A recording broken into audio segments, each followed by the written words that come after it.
വൃന്ദാവന ജഗന്മോഹന രൂപ വൃന്ദാവന ജഗന്മോഹന രൂപ രാധാവല്ലഭ ഹരേ മുരാരേ രാധാവല്ലഭ ഹരേ മുരാരേ നളിന വിലോചന കോമള ചരണ നളിന വിലോചന കോമള ചരണ രാധാവല്ലഭ ഹരേ മുരാരേ രാധാവല്ലഭ ഹരേ മുരാരേ ഗോവിന്ദ രാധേ ഗോപാല രാധേ ഗോവിന്ദ രാധേ ഗോപാല രാധേ ഗോവിന്ദ രാധേ ഗോപാല രാധേ ഗോവിന്ദ രാധേ ഗോപാല രാധേ ഗോവിന്ദ രാധേ ഗോപാല രാധേ ഗോവിന്ദ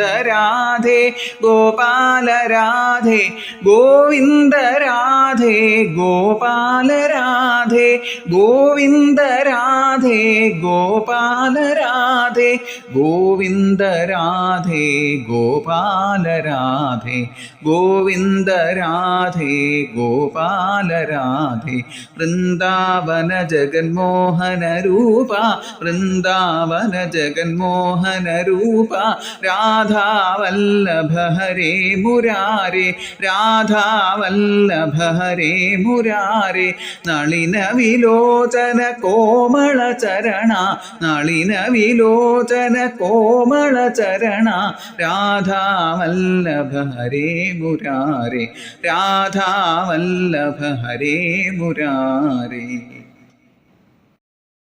ഹരേ രാമ രാമ രാമ ഹരേ ഹരേ ഹരേ കൃഷ്ണ കൃഷ്ണ കൃഷ്ണ ഹരേ ഹരേ ഗോവിന്ദനാമ സങ്കീർത്തനം ഗോവിന്ദ യോന്തപ്രവിശ്യ മമ വാചമിമാം പ്രസുപ്താം സഞ്ജീവയത്യഖിലശക്തിധരസ്വധാമ്ന അന്യാംശ്ച ഹസ്തചരണശ്രവണത്വഗാദീൻ പ്രാണാൻ നമോ ഭഗവതേ പുരുഷായ തുഭ്യം. ഗോവിന്ദനാമ സങ്കീർത്തനം ഗോവിന്ദ ഗോവിന്ദ. ചതുർത്ഥ സ്കന്ധമാണ് കണ്ടുകൊണ്ടിരിക്കുന്നത്. പ്രധാനമായിട്ട് 4 കഥകളാണ്. ദക്ഷന്റെ കഥ, ധ്രുവന്റെ കഥ, പൃഥുചരിത്രം, പുരഞ്ജനോപാഖ്യാനം. ദക്ഷന്റെ കഥ ധർമ്മം എന്ന പേരിൽ അധർമ്മം ചെയ്തു എന്നാണ്. പുറമേക്ക് നോക്കുമ്പോൾ ധർമ്മം എന്ന് പറയും, യജ്ഞമാണെന്നൊക്കെ പേരിട്ടു. ചെയ്യണത് ഈശ്വര നിന്ദ, ശിവനെ നിന്ദിക്കാനായിട്ടൊരു യജ്ഞം. ഇങ്ങനെയൊക്കെ പലപ്പോഴും നമുക്കും പറ്റിപ്പോവാറുണ്ട്. ഞാൻ ധർമ്മമാണ് അനുഷ്ഠിക്കണമെന്നൊക്കെ പറയും, പക്ഷേ ഈശ്വരനെ മറന്നു കഴിയുക, ഇതന്നെയാണ്, അത് അധർമ്മമാണ്. അത് ഗൃഹസ്ഥനാണെങ്കിലും ഈശ്വരനെ മറന്നാണ് കഴിയുന്നതെങ്കിൽ അത് ശരിയല്ല. ഭേദബുദ്ധിയോടുകൂടി കഴിയലാണ് ഏറ്റവും വലിയ അധർമ്മം. ഇവിടെ നമ്മളങ്ങനെ തന്നെയാണ്, പലതിലും ഭേദങ്ങൾ കണ്ട് അന്യന്മാരെ സൃഷ്ടിച്ചുകൊണ്ടിരിക്കുകയാണ്. ഒന്ന് ശ്രദ്ധിച്ചു നോക്കിയാൽ ഉള്ളത് ഈശ്വരൻ മാത്രമാണെന്ന് മനസ്സിലാവും. അപ്പം അതറിയലാണ് നമ്മുടെ ധർമ്മം. അതാണ് ഒന്നാമത്തെ കഥ ബോധിപ്പിക്കുന്നത്. അർത്ഥം എന്ന പുരുഷാർത്ഥം, അതാണ് ധ്രുവന്റെ കഥ സൂചിപ്പിക്കുന്നത്. നമ്മൾ നേടേണ്ടത് ആരെ ചോദിച്ചാൽ ഭഗവാനെയാണ്. പക്ഷെ ധ്രുവനും ആദ്യമൊക്കെ ലേശബദ്ധം പറ്റി.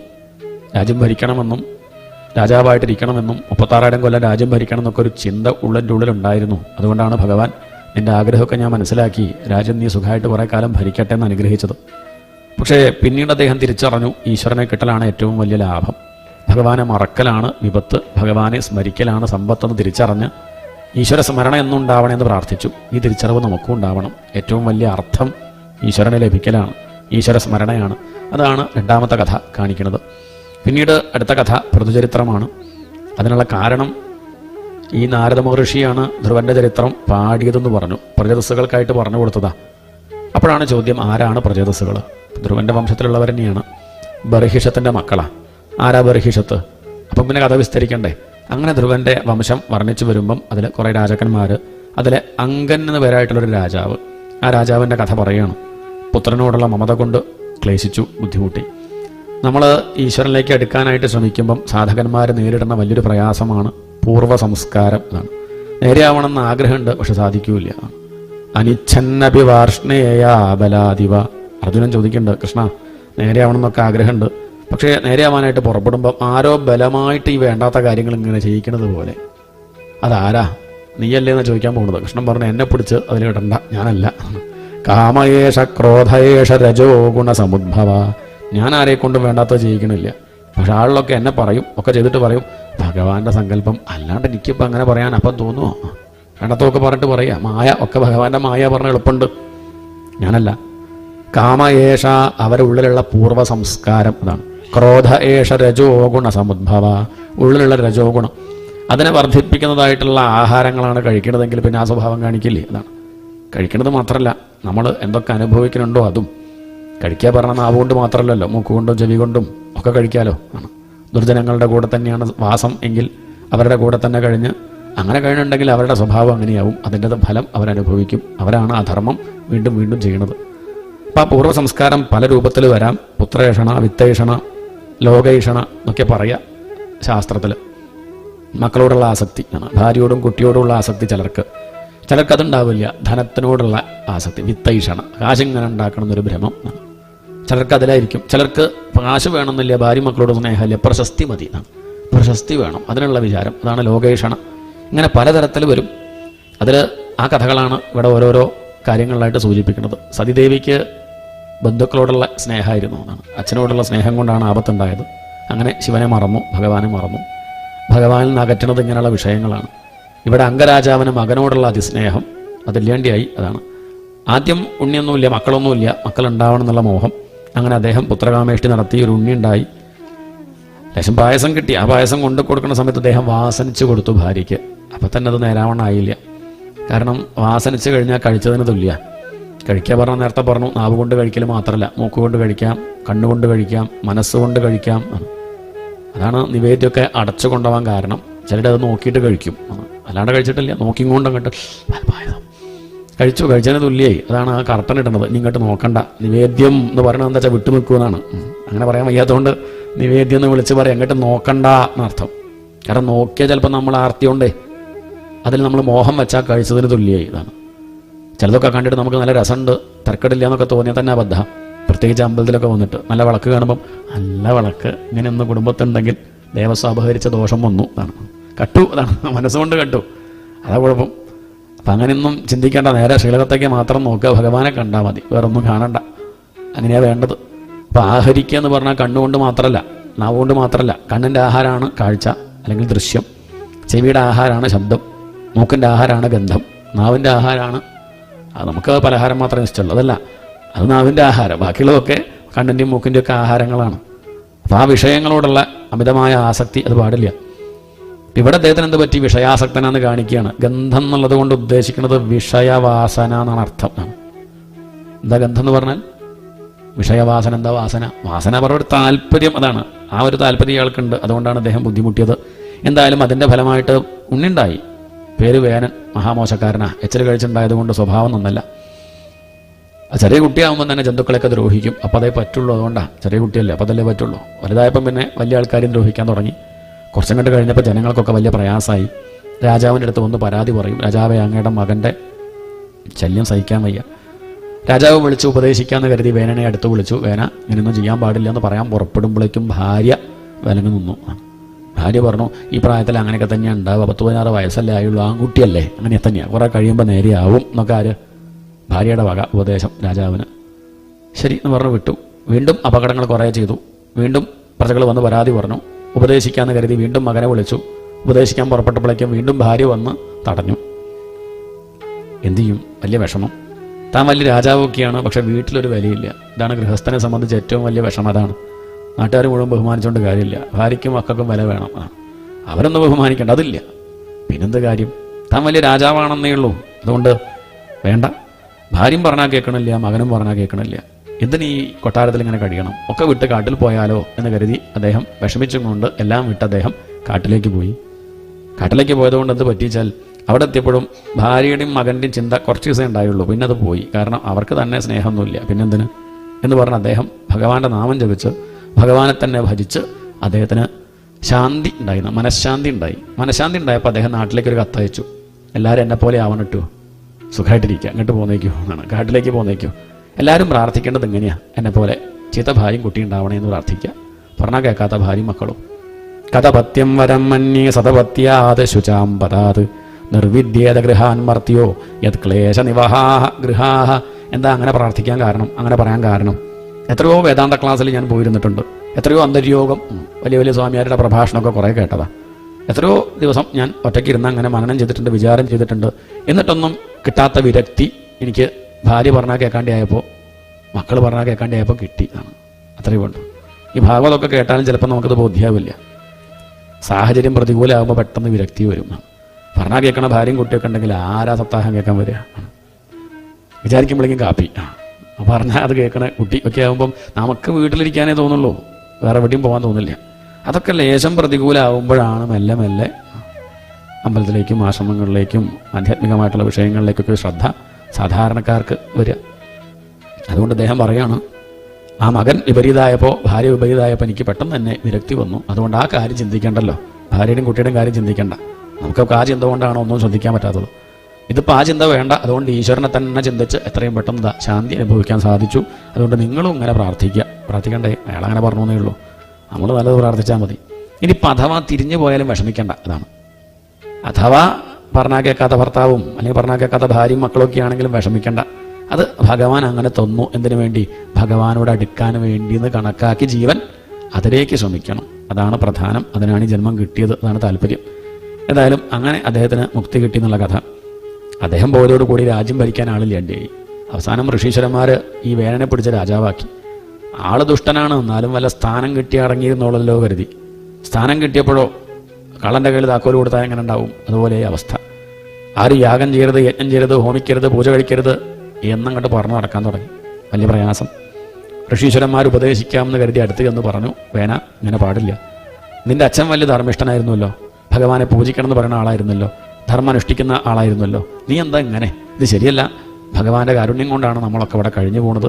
അതുകൊണ്ട് പ്രജകളെ ധർമ്മിഷ്ഠരാക്കുകയാണ് രാജാവ് വേണ്ടത്, ഭഗവാനെ നിന്ദിക്കാൻ പാടില്ല എന്ന് പറഞ്ഞപ്പം അദ്ദേഹം പറഞ്ഞു, നിങ്ങളെ കണ്ട സമയത്ത് ഞാൻ കരുതിയത് കുറച്ച് പ്രായമൊക്കെ ഉണ്ട്, താടിയൊക്കെ നീണ്ടിട്ടാണല്ലോ, വിവരം ഉണ്ടാവുമെന്ന് വിചാരിച്ചു. ഇപ്പൊക്ക് മനസ്സിലായി നിങ്ങൾക്ക് പ്രായം മാത്രമേ ഉള്ളൂ, വിവരമില്ല. ബാലിശാപതയൂയം വാ ധർമ്മേ ധർമ്മമാനിന. നിങ്ങളൊക്കെ ബാലിശ, ചൈൽഡിഷ് ആണ്. ലേശം പോലും വിവരം നിങ്ങൾക്കില്ല. നിങ്ങളെന്താ പറയണത്? ഭഗവാനെ പൂജിക്കണമെന്നോ? എന്തിന്? ഈ പ്രജകൾക്ക് വേണ്ടതൊക്കെ ചെയ്തു കൊടുക്കുന്നത് ഞാനാ. അവർക്ക് പൂജിക്കണമെന്ന് മോഹം ഉണ്ടെങ്കിൽ വേനായ നമാ ജപിച്ചോട്ടെ. ആരാ വേണ്ട പറയണു? ജപിക്കാലോ. വേനൻ്റെ വിഗ്രഹം വെച്ച് പൂജിക്കാം. അതല്ലാതെ ഞാൻ ഇവിടെ ഇരിക്കെ ഭഗവാനെ പൂജിക്കാൻ ഞാൻ സമ്മതിക്കില്ല പറഞ്ഞു. അവരിയ്ക്കുമ്പോഴല്ലേ സമ്മതിക്കാത്തതുള്ളൂ. അവർ ഹും എന്നൊരു ശബ്ദം ഉണ്ടാക്കി വേനം മരിച്ചു കഴിഞ്ഞു. ഹതം അച്യുതൻ ദയാ. അവർ കൊന്നു പറയാൻ വയ്യ. അവർ ഹും എന്നൊരു ശബ്ദം ഉണ്ടാക്കിയപ്പം ആര് മരിച്ചു? വേനൻ. ചെറിയൊരു സൈലന്റ് അറ്റാക്ക് കഴിഞ്ഞു, മരിച്ചു. അവർക്ക് അവരെ വിഷമിപ്പിച്ചതോ നിന്ദിച്ചതോ അവർക്കൊരു വിഷമല്ല. ഹതം അച്യുതനിന്ദയാ. അച്യുതനെ നിന്ദിച്ചത് കേട്ടപ്പോൾ ഋഷിമാർക്ക് സഹിച്ചില്ല. കഷ്ടം. കാരുണ്യം മാത്രം, എല്ലാവരെയും സ്നേഹിക്കാൻ മാത്രം അറിയണ ആ ഭഗവാനെ നിന്ദിച്ചല്ലോ എന്ന് വിചാരിച്ച് അവർ ഹും എന്ന് സങ്കടത്തോടെ ശബ്ദം ഉണ്ടാക്കിയതാ. അതിലാര് മരിച്ചു? വേനൻ മരിച്ചു. അവർ തിരിച്ചുപോയി. പക്ഷേ കുറച്ച് ദിവസം കഴിഞ്ഞപ്പോൾ വീണ്ടും പ്രശ്നം. കുറച്ച് മുമ്പ് വേനൻ ദുഷ്ടനാണെങ്കിൽ ഒരു രാജാവ് ഉണ്ടായിരുന്നല്ലോ.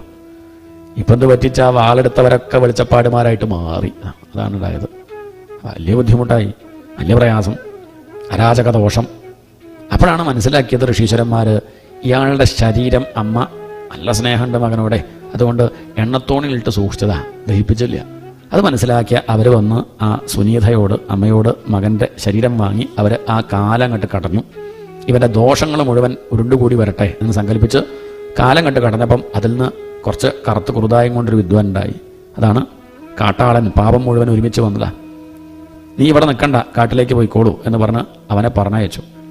പിന്നീട് വലത്തെ കൈയെടുത്ത് അത് മന്ത്രം ചൊല്ലിയും കൊണ്ട് സ്തുതിച്ചു. അങ്ങനെ മന്ത്രം ജപിച്ചും കൊണ്ട് വേദമന്ത്രങ്ങൾ ജപിച്ചിട്ട് കടന്ന സമയത്ത് അതിൽ നിന്ന് മിഥുനം സമപദ്യത, ദമ്പതികളുണ്ടായെന്നാണ്. വിഷ്ണു ഭഗവാനും ലക്ഷ്മി ദേവിയും, പൃഥുവും അർച്ചിസും, ഭാര്യയും ഭർത്താവും കൂടി ഒരുമിച്ച് അങ്ങോട്ട് വന്നു. എന്താ ഈ കഥ കാണിക്കണമെന്ന് ചോദിച്ചാൽ ഈ കഥയ്ക്കൊക്കെ താല്പര്യമുണ്ട്. അതല്ലാണ്ട് നോക്കാം നമുക്കതൊക്കെ ഒരു പ്രത്യേക കഥ പോലെ തോന്നും. എന്ത് കഥയത്? ശവം കൊണ്ട് വേറെ ഉണ്ടാക്കി, ഇങ്ങനെയൊക്കെ വേറെ കുട്ടി ഉണ്ടാവുമോ എന്നൊക്കെ അത്ഭുതം തോന്നും. കഥയുടെ താല്പര്യം എത്രയേ ഉള്ളൂ. വളരെ മോശക്കാരനായിട്ടുള്ള ആളാണ് വേനൻ. പക്ഷെ ആ വേനനിൽ നിന്ന് പോലും ആര് വന്നു? ഭഗവാൻ ഉണ്ടാവുകയാണ്. എന്തേ ഭഗവാൻ ഉണ്ടാവാൻ കാരണം? കാട്ടാളനെ കളഞ്ഞപ്പം ഭഗവാൻ പ്രകാശിച്ചു. അതാണ്. നമ്മുടെ ഉള്ളിൽ രണ്ടും ഉണ്ട്, ദൈവികതയുണ്ട്, ആസുരികതയുണ്ട്. രണ്ടും നമ്മളിലുണ്ട്. ആരും ഇല്ല പറയണ്ട.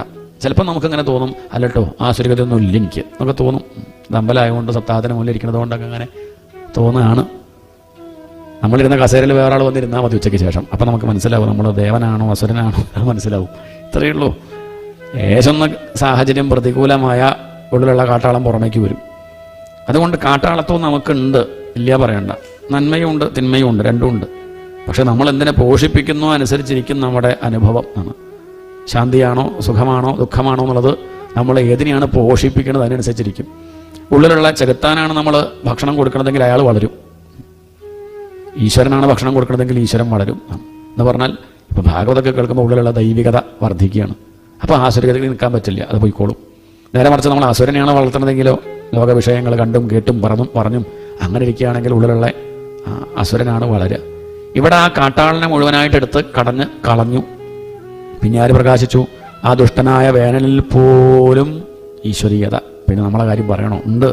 അതിനെ പുറമേക്ക് കൊണ്ടുവരാനാണ് ഈ വക യജ്ഞങ്ങളൊക്കെ. ഉള്ളിലുണ്ട് ഈശ്വരീയത, നമ്മളൊക്കെ ഭഗവാന്റെ സ്വരൂപം തന്നെയാണ്. അതിനെ പുറമേക്ക് കൊണ്ടുവരാൻ ശ്രമിക്കണം. അങ്ങനെ ഋഷിമാരുടെ സഹായം കൊണ്ട് വേദം കേൾക്കുക, അതാ വേണ്ടത്. ശാസ്ത്രം പഠിക്കുക. അങ്ങനെയാകുമ്പോൾ ഉള്ളിലുള്ള ഈശ്വരീയത പുറമേക്ക് വരും. ഇതാണ് ഈ കഥ കാണിക്കുന്നത്. അങ്ങനെ പൃഥുവും അർച്ചസും ആ ചിഹ്നങ്ങളൊക്കെ കണ്ടപ്പോൾ ഋഷിമാർക്ക് മനസ്സിലായി ഇത് ഭഗവാന്റെ അവതാരമാണ്. അവരടുത്ത് വന്നു, അഭിഷേകമൊക്കെ ചെയ്തു. പല ദേവന്മാരും വന്ന് പലതും സമ്മാനമായിട്ട് കൊടുത്തു. അതിൽ ഭൂമിദേവി വന്ന് ഒരു പാതുകം കൊടുത്തു, ചെരുപ്പ്. ഈ ചെരുപ്പിട്ട് എവിടെ എത്തണമെന്ന് വിചാരിച്ചോ അവിടെ എത്താൻ സാധിക്കുന്ന അനുഗ്രഹിച്ചു.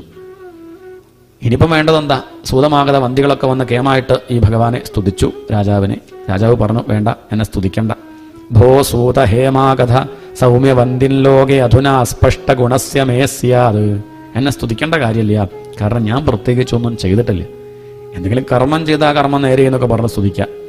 ഒന്നും ചെയ്യാതെ തന്നെ നിങ്ങളെ സ്തുതിക്കുന്നത് എന്തിനു വേണ്ടിയിട്ടാണ്? അതുകൊണ്ട് എന്നെ സ്തുതിക്കണ്ട. അല്ലെങ്കിലും വിവേകികൾ സ്തുതി ഇഷ്ടപ്പെടാറില്ല. അപ്പോൾ നമ്മൾ വിവേകിയാണോ അല്ലേന്ന് അറിയാൻ നോക്കിയാൽ മതി. നമുക്ക് പുകഴ്ത്തുന്നതാണോ ഇഷ്ടം, നിന്ദിക്കണതാണോ ഇഷ്ടം നോക്കിയാൽ മനസ്സിലാവും വിവേകം ഉണ്ടോ ഇല്ലേ എന്നുള്ളത്. ഈ വിവേകമുള്ളവരെന്ത് ചെയ്യും? സ്തുതി ഇഷ്ടപ്പെടില്ല. സ്തുതിച്ചാൽ എന്താ കുഴപ്പം? നമ്മുടെ തപസ് നഷ്ടപ്പെടുക ചെയ്യുക.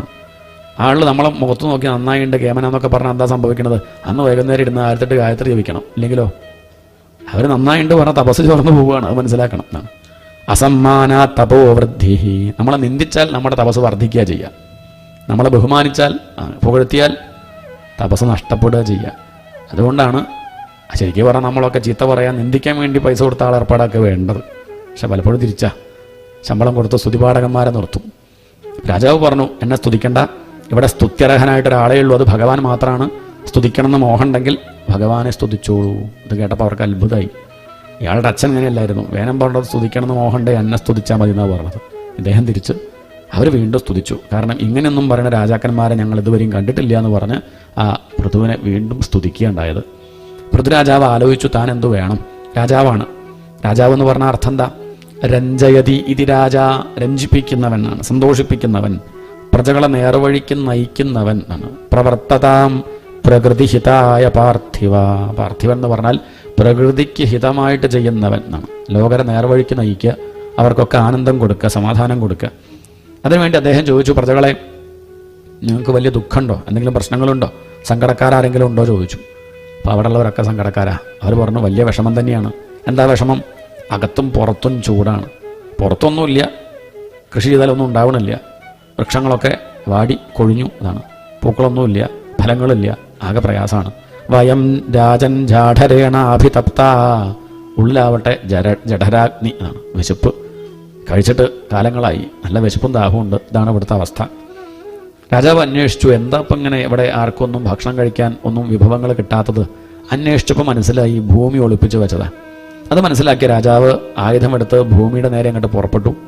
ഭൂമി പേടിച്ച് ഗോരൂപം സ്വീകരിച്ചും കൊണ്ട് ഓടിയെന്നാണ്.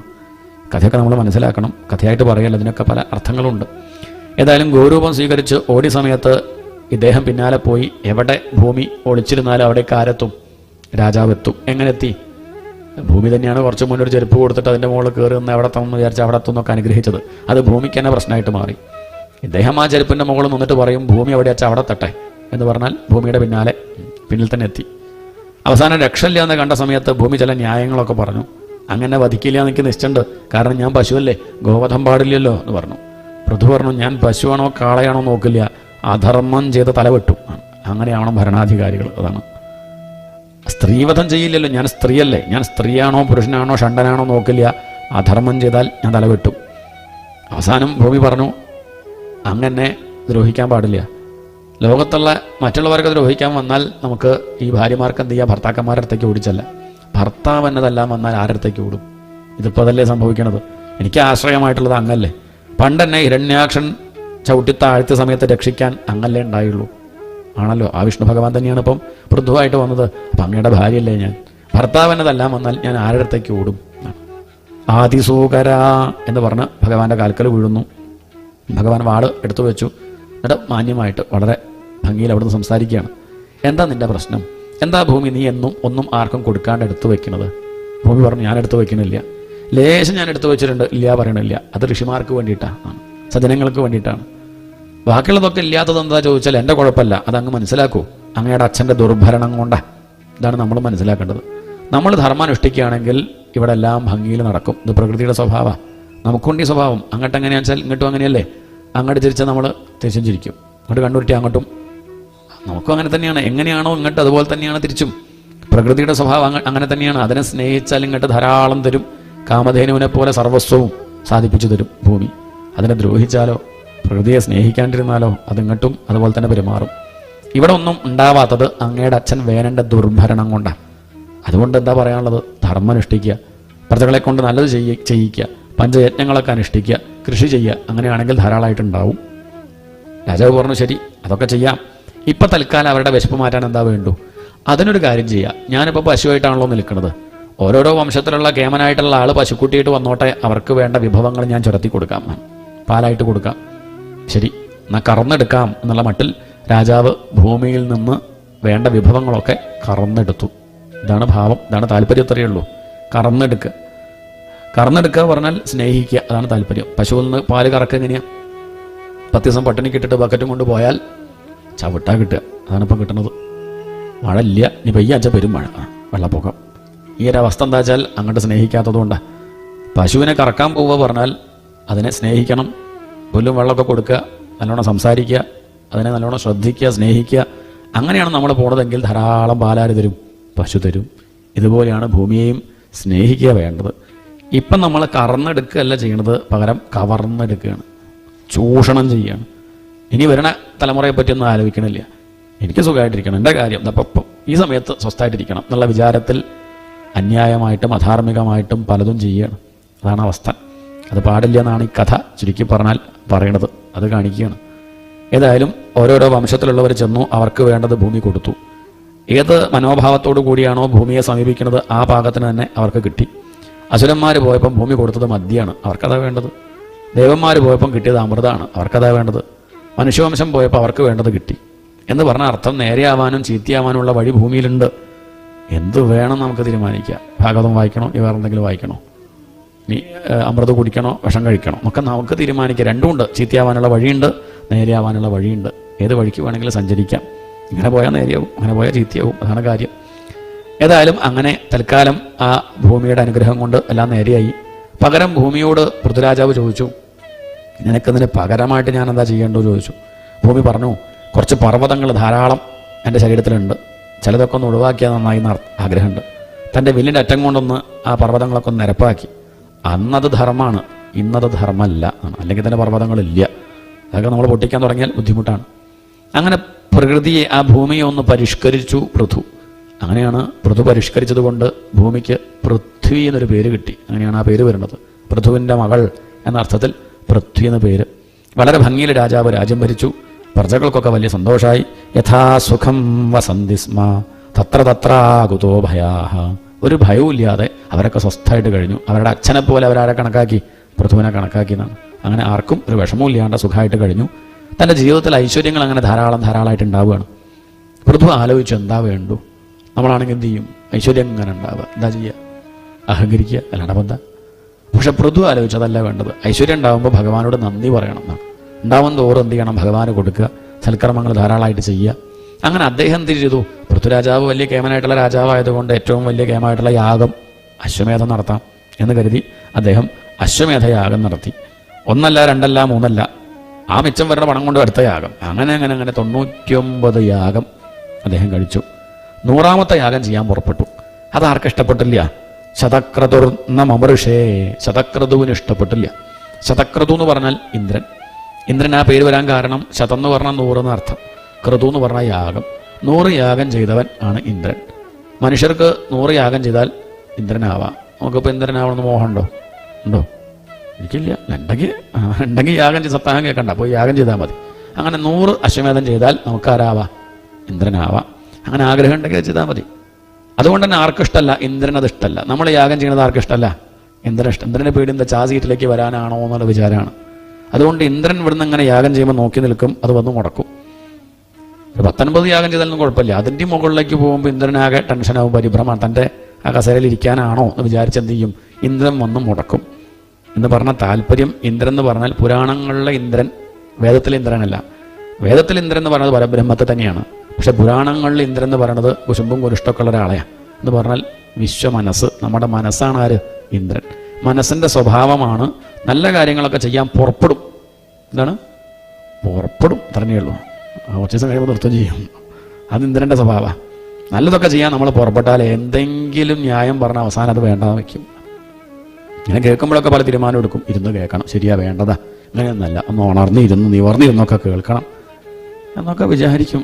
നാളെ നേരത്തെ വരണം, ഇരുന്ന് വായിക്കണം ഭാഗവതം, അങ്ങനെ അങ്ങനെ ഓരോരോ ശ്ലോകമായിട്ടൊക്കെ പഠിക്കണം എന്നൊക്കെ വിചാരിക്കും. 6:30 എത്തണം എന്നൊക്കെ എന്ന് വിചാരിക്കും. നാളെ രാവിലെ ആകുമ്പോഴോ നമ്മൾ നല്ല ഏൽപ്പിച്ചത് തിരുമേനിയല്ലേ, തിരുമേനി നടത്തിക്കോളും, നമ്മൾ പോയില്ലേ ആകാശം ഇടിഞ്ഞ് വീഴുമോ എന്നൊക്കെ പറഞ്ഞ് മൂടി പോസ്റ്റ് കിടന്നുറങ്ങും ചെയ്യും. അതാരെ കളിച്ചു? ശതക്രതുർ എന്ന മമർഷേ. നമ്മൾ നേരെയാവുന്നത് ആർക്കും ഇഷ്ടമല്ല, ഇന്ദ്രന് ഇഷ്ടമല്ല.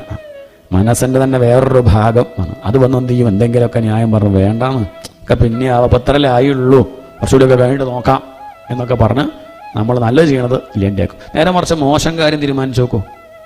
40 ദിവസം അടുപ്പിച്ച് കള്ളുഷാപ്പ് പോകണം, അത് വിചാരിക്കണ്ടേ? അല്ല, അഥവാ കാലൊടിഞ്ഞ് കിടന്നാലും ഓട്ടോറിക്ഷ വിളിച്ച് കൊണ്ടുപോകാൻ ആൾ വരും എന്ന് പറഞ്ഞാൽ വേണ്ടാത്ത കാര്യങ്ങൾ മുടങ്ങാണ്ട് നടക്കും, ഒരു പ്രശ്നവുമില്ല. നല്ല കാര്യം വിചാരിച്ചാൽ നടക്കണം വെച്ചാൽ അത്രയ്ക്ക് കാരുണ്യം ഉണ്ടെങ്കിലേ നടക്കുള്ളൂ. അതാണ് കാര്യം. അല്ലെങ്കിൽ എന്തെങ്കിലുമൊക്കെ വന്ന് മുടങ്ങിപ്പോവും. ഇത് ആർക്കിഷ്ടായില്ല, ഇന്ദ്രന് ഇഷ്ടമായില്ല എന്ന് പറഞ്ഞ അർത്ഥം മനസ്സ് തന്നെ തടയാണ്. അദ്ദേഹം യാഗത്തിന് പുറപ്പെടും, ഇന്ദ്രൻ വേഷം മാറി വന്ന് ആ കുതിരയെ കൊണ്ടുപോകും. പലവട്ടം ആവർത്തിച്ചു, രക്ഷിച്ചു കൊണ്ടുവരും, വീണ്ടും കൊണ്ടുപോകും. അവസാനം ഇദ്ദേഹം അങ്ങോട്ട് എഴുന്നേറ്റു. ഇനി മകനെ പറഞ്ഞയക്കണില്ല, കുതിരയെ കൊണ്ടുവരാം, ഞാൻ തന്നെ പോവുക എന്ന് പറഞ്ഞ് അദ്ദേഹം അങ്ങോട്ട് എഴുന്നേൽക്കാൻ പുറപ്പെട്ടപ്പോൾ ആ ഋഷിമാർ പറഞ്ഞു, ഇന്ദ്രനാ കൊണ്ടുപോയതെന്ന് ഉറപ്പുണ്ടോ? ഉറപ്പുണ്ട്. എന്നാൽ പിന്നെ അങ്ങോട്ട് ഇരിക്കൂ, ഇന്ദ്രൻ്റെ മന്ത്രം ഞങ്ങൾ ചൊല്ലാം. അപ്പോൾ ആര് വരും? ആവാഹിക്കാനുള്ള മന്ത്രമൊക്കെ നിശ്ചയമുണ്ടല്ലോ. അപ്പോൾ ഇന്ദ്രൻ്റെ മന്ത്രം കെട്ട് ചൊല്ലിയ സമയത്ത് ഇന്ദ്രനാകെ പ്രയാസം. സ്വർഗത്തിലേക്കാണ് ഇന്ദ്രന് തന്നെ ആരോ പിടിച്ചു വലിക്കും പോലെ, വലിയ ബുദ്ധിമുട്ട്. അദ്ദേഹം നേരെ മുകളിലേക്ക് സത്യലോകത്തേക്ക് ഓടി ബ്രഹ്മാവിൻ്റെ ആ സിംഹാസനം അങ്ങോട്ട് പിടിച്ചു. പിന്നെ ബ്രഹ്മാവും സിംഹാസനം ഇന്ദ്രനും കൂടി ഹോമകുണ്ടത്തിൻ്റെ മുകളിൽ ഇങ്ങനെ നിൽക്കുക. സ്വാഹ പറഞ്ഞ കഴിഞ്ഞു കഥ. ആ പുകയൊക്കെ കൊണ്ട് ബ്രഹ്മാവ് അങ്ങനെ നിൽക്കുകയാണ്. ബ്രഹ്മാവിന് കാര്യം എന്താണെന്ന് മനസ്സിലായില്ല. സത്യലോകത്ത് കണ്ണടച്ച് അങ്ങനെ ധ്യാനിച്ചിരിക്കുന്ന ആളിപ്പോൾ എവിടെയാ? ഇപ്പം ആ ഹോമകുണ്ടത്തിൻ്റെ മുകളിലാണ്. അവളുള്ള ഋഷിമാരോട് ചോദിച്ചു, എന്താ സംഗതി, എന്തിനാ എന്നെ പിടിച്ചങ്ങോട്ട് കൊണ്ടുവന്നു? ഞാനിതിലൊന്നും ഇടപെട്ടിട്ടില്ലല്ലോ. അപ്പോൾ കാര്യങ്ങളൊക്കെ പറഞ്ഞു. അത് കേട്ടപ്പോഴാണ് ബ്രഹ്മാവ് പറഞ്ഞു, പൃഥ്വിരാജാവേ, എനിക്ക് ഇന്ദ്രനോടൊന്നും പറയാനില്ല. കാരണം പറഞ്ഞാൽ മനസ്സിലാവില്ല, വെറുതെ സമയം കളയണ്ടല്ലോ. എനിക്ക് അങ്ങയോടെ പറയാനുള്ളൂ. അങ്ങ് ഈ യാഗം ചെയ്യണതിൻ്റെ ഉദ്ദേശം എന്താ? രാജാവ് പറഞ്ഞത് ശ്രദ്ധിക്കണം. രാജാവ് പറഞ്ഞു, ഞാൻ ഈ യാഗം ചെയ്യണതിൻ്റെ ഉദ്ദേശം ഭഗവാൻ സന്തോഷിക്കണം.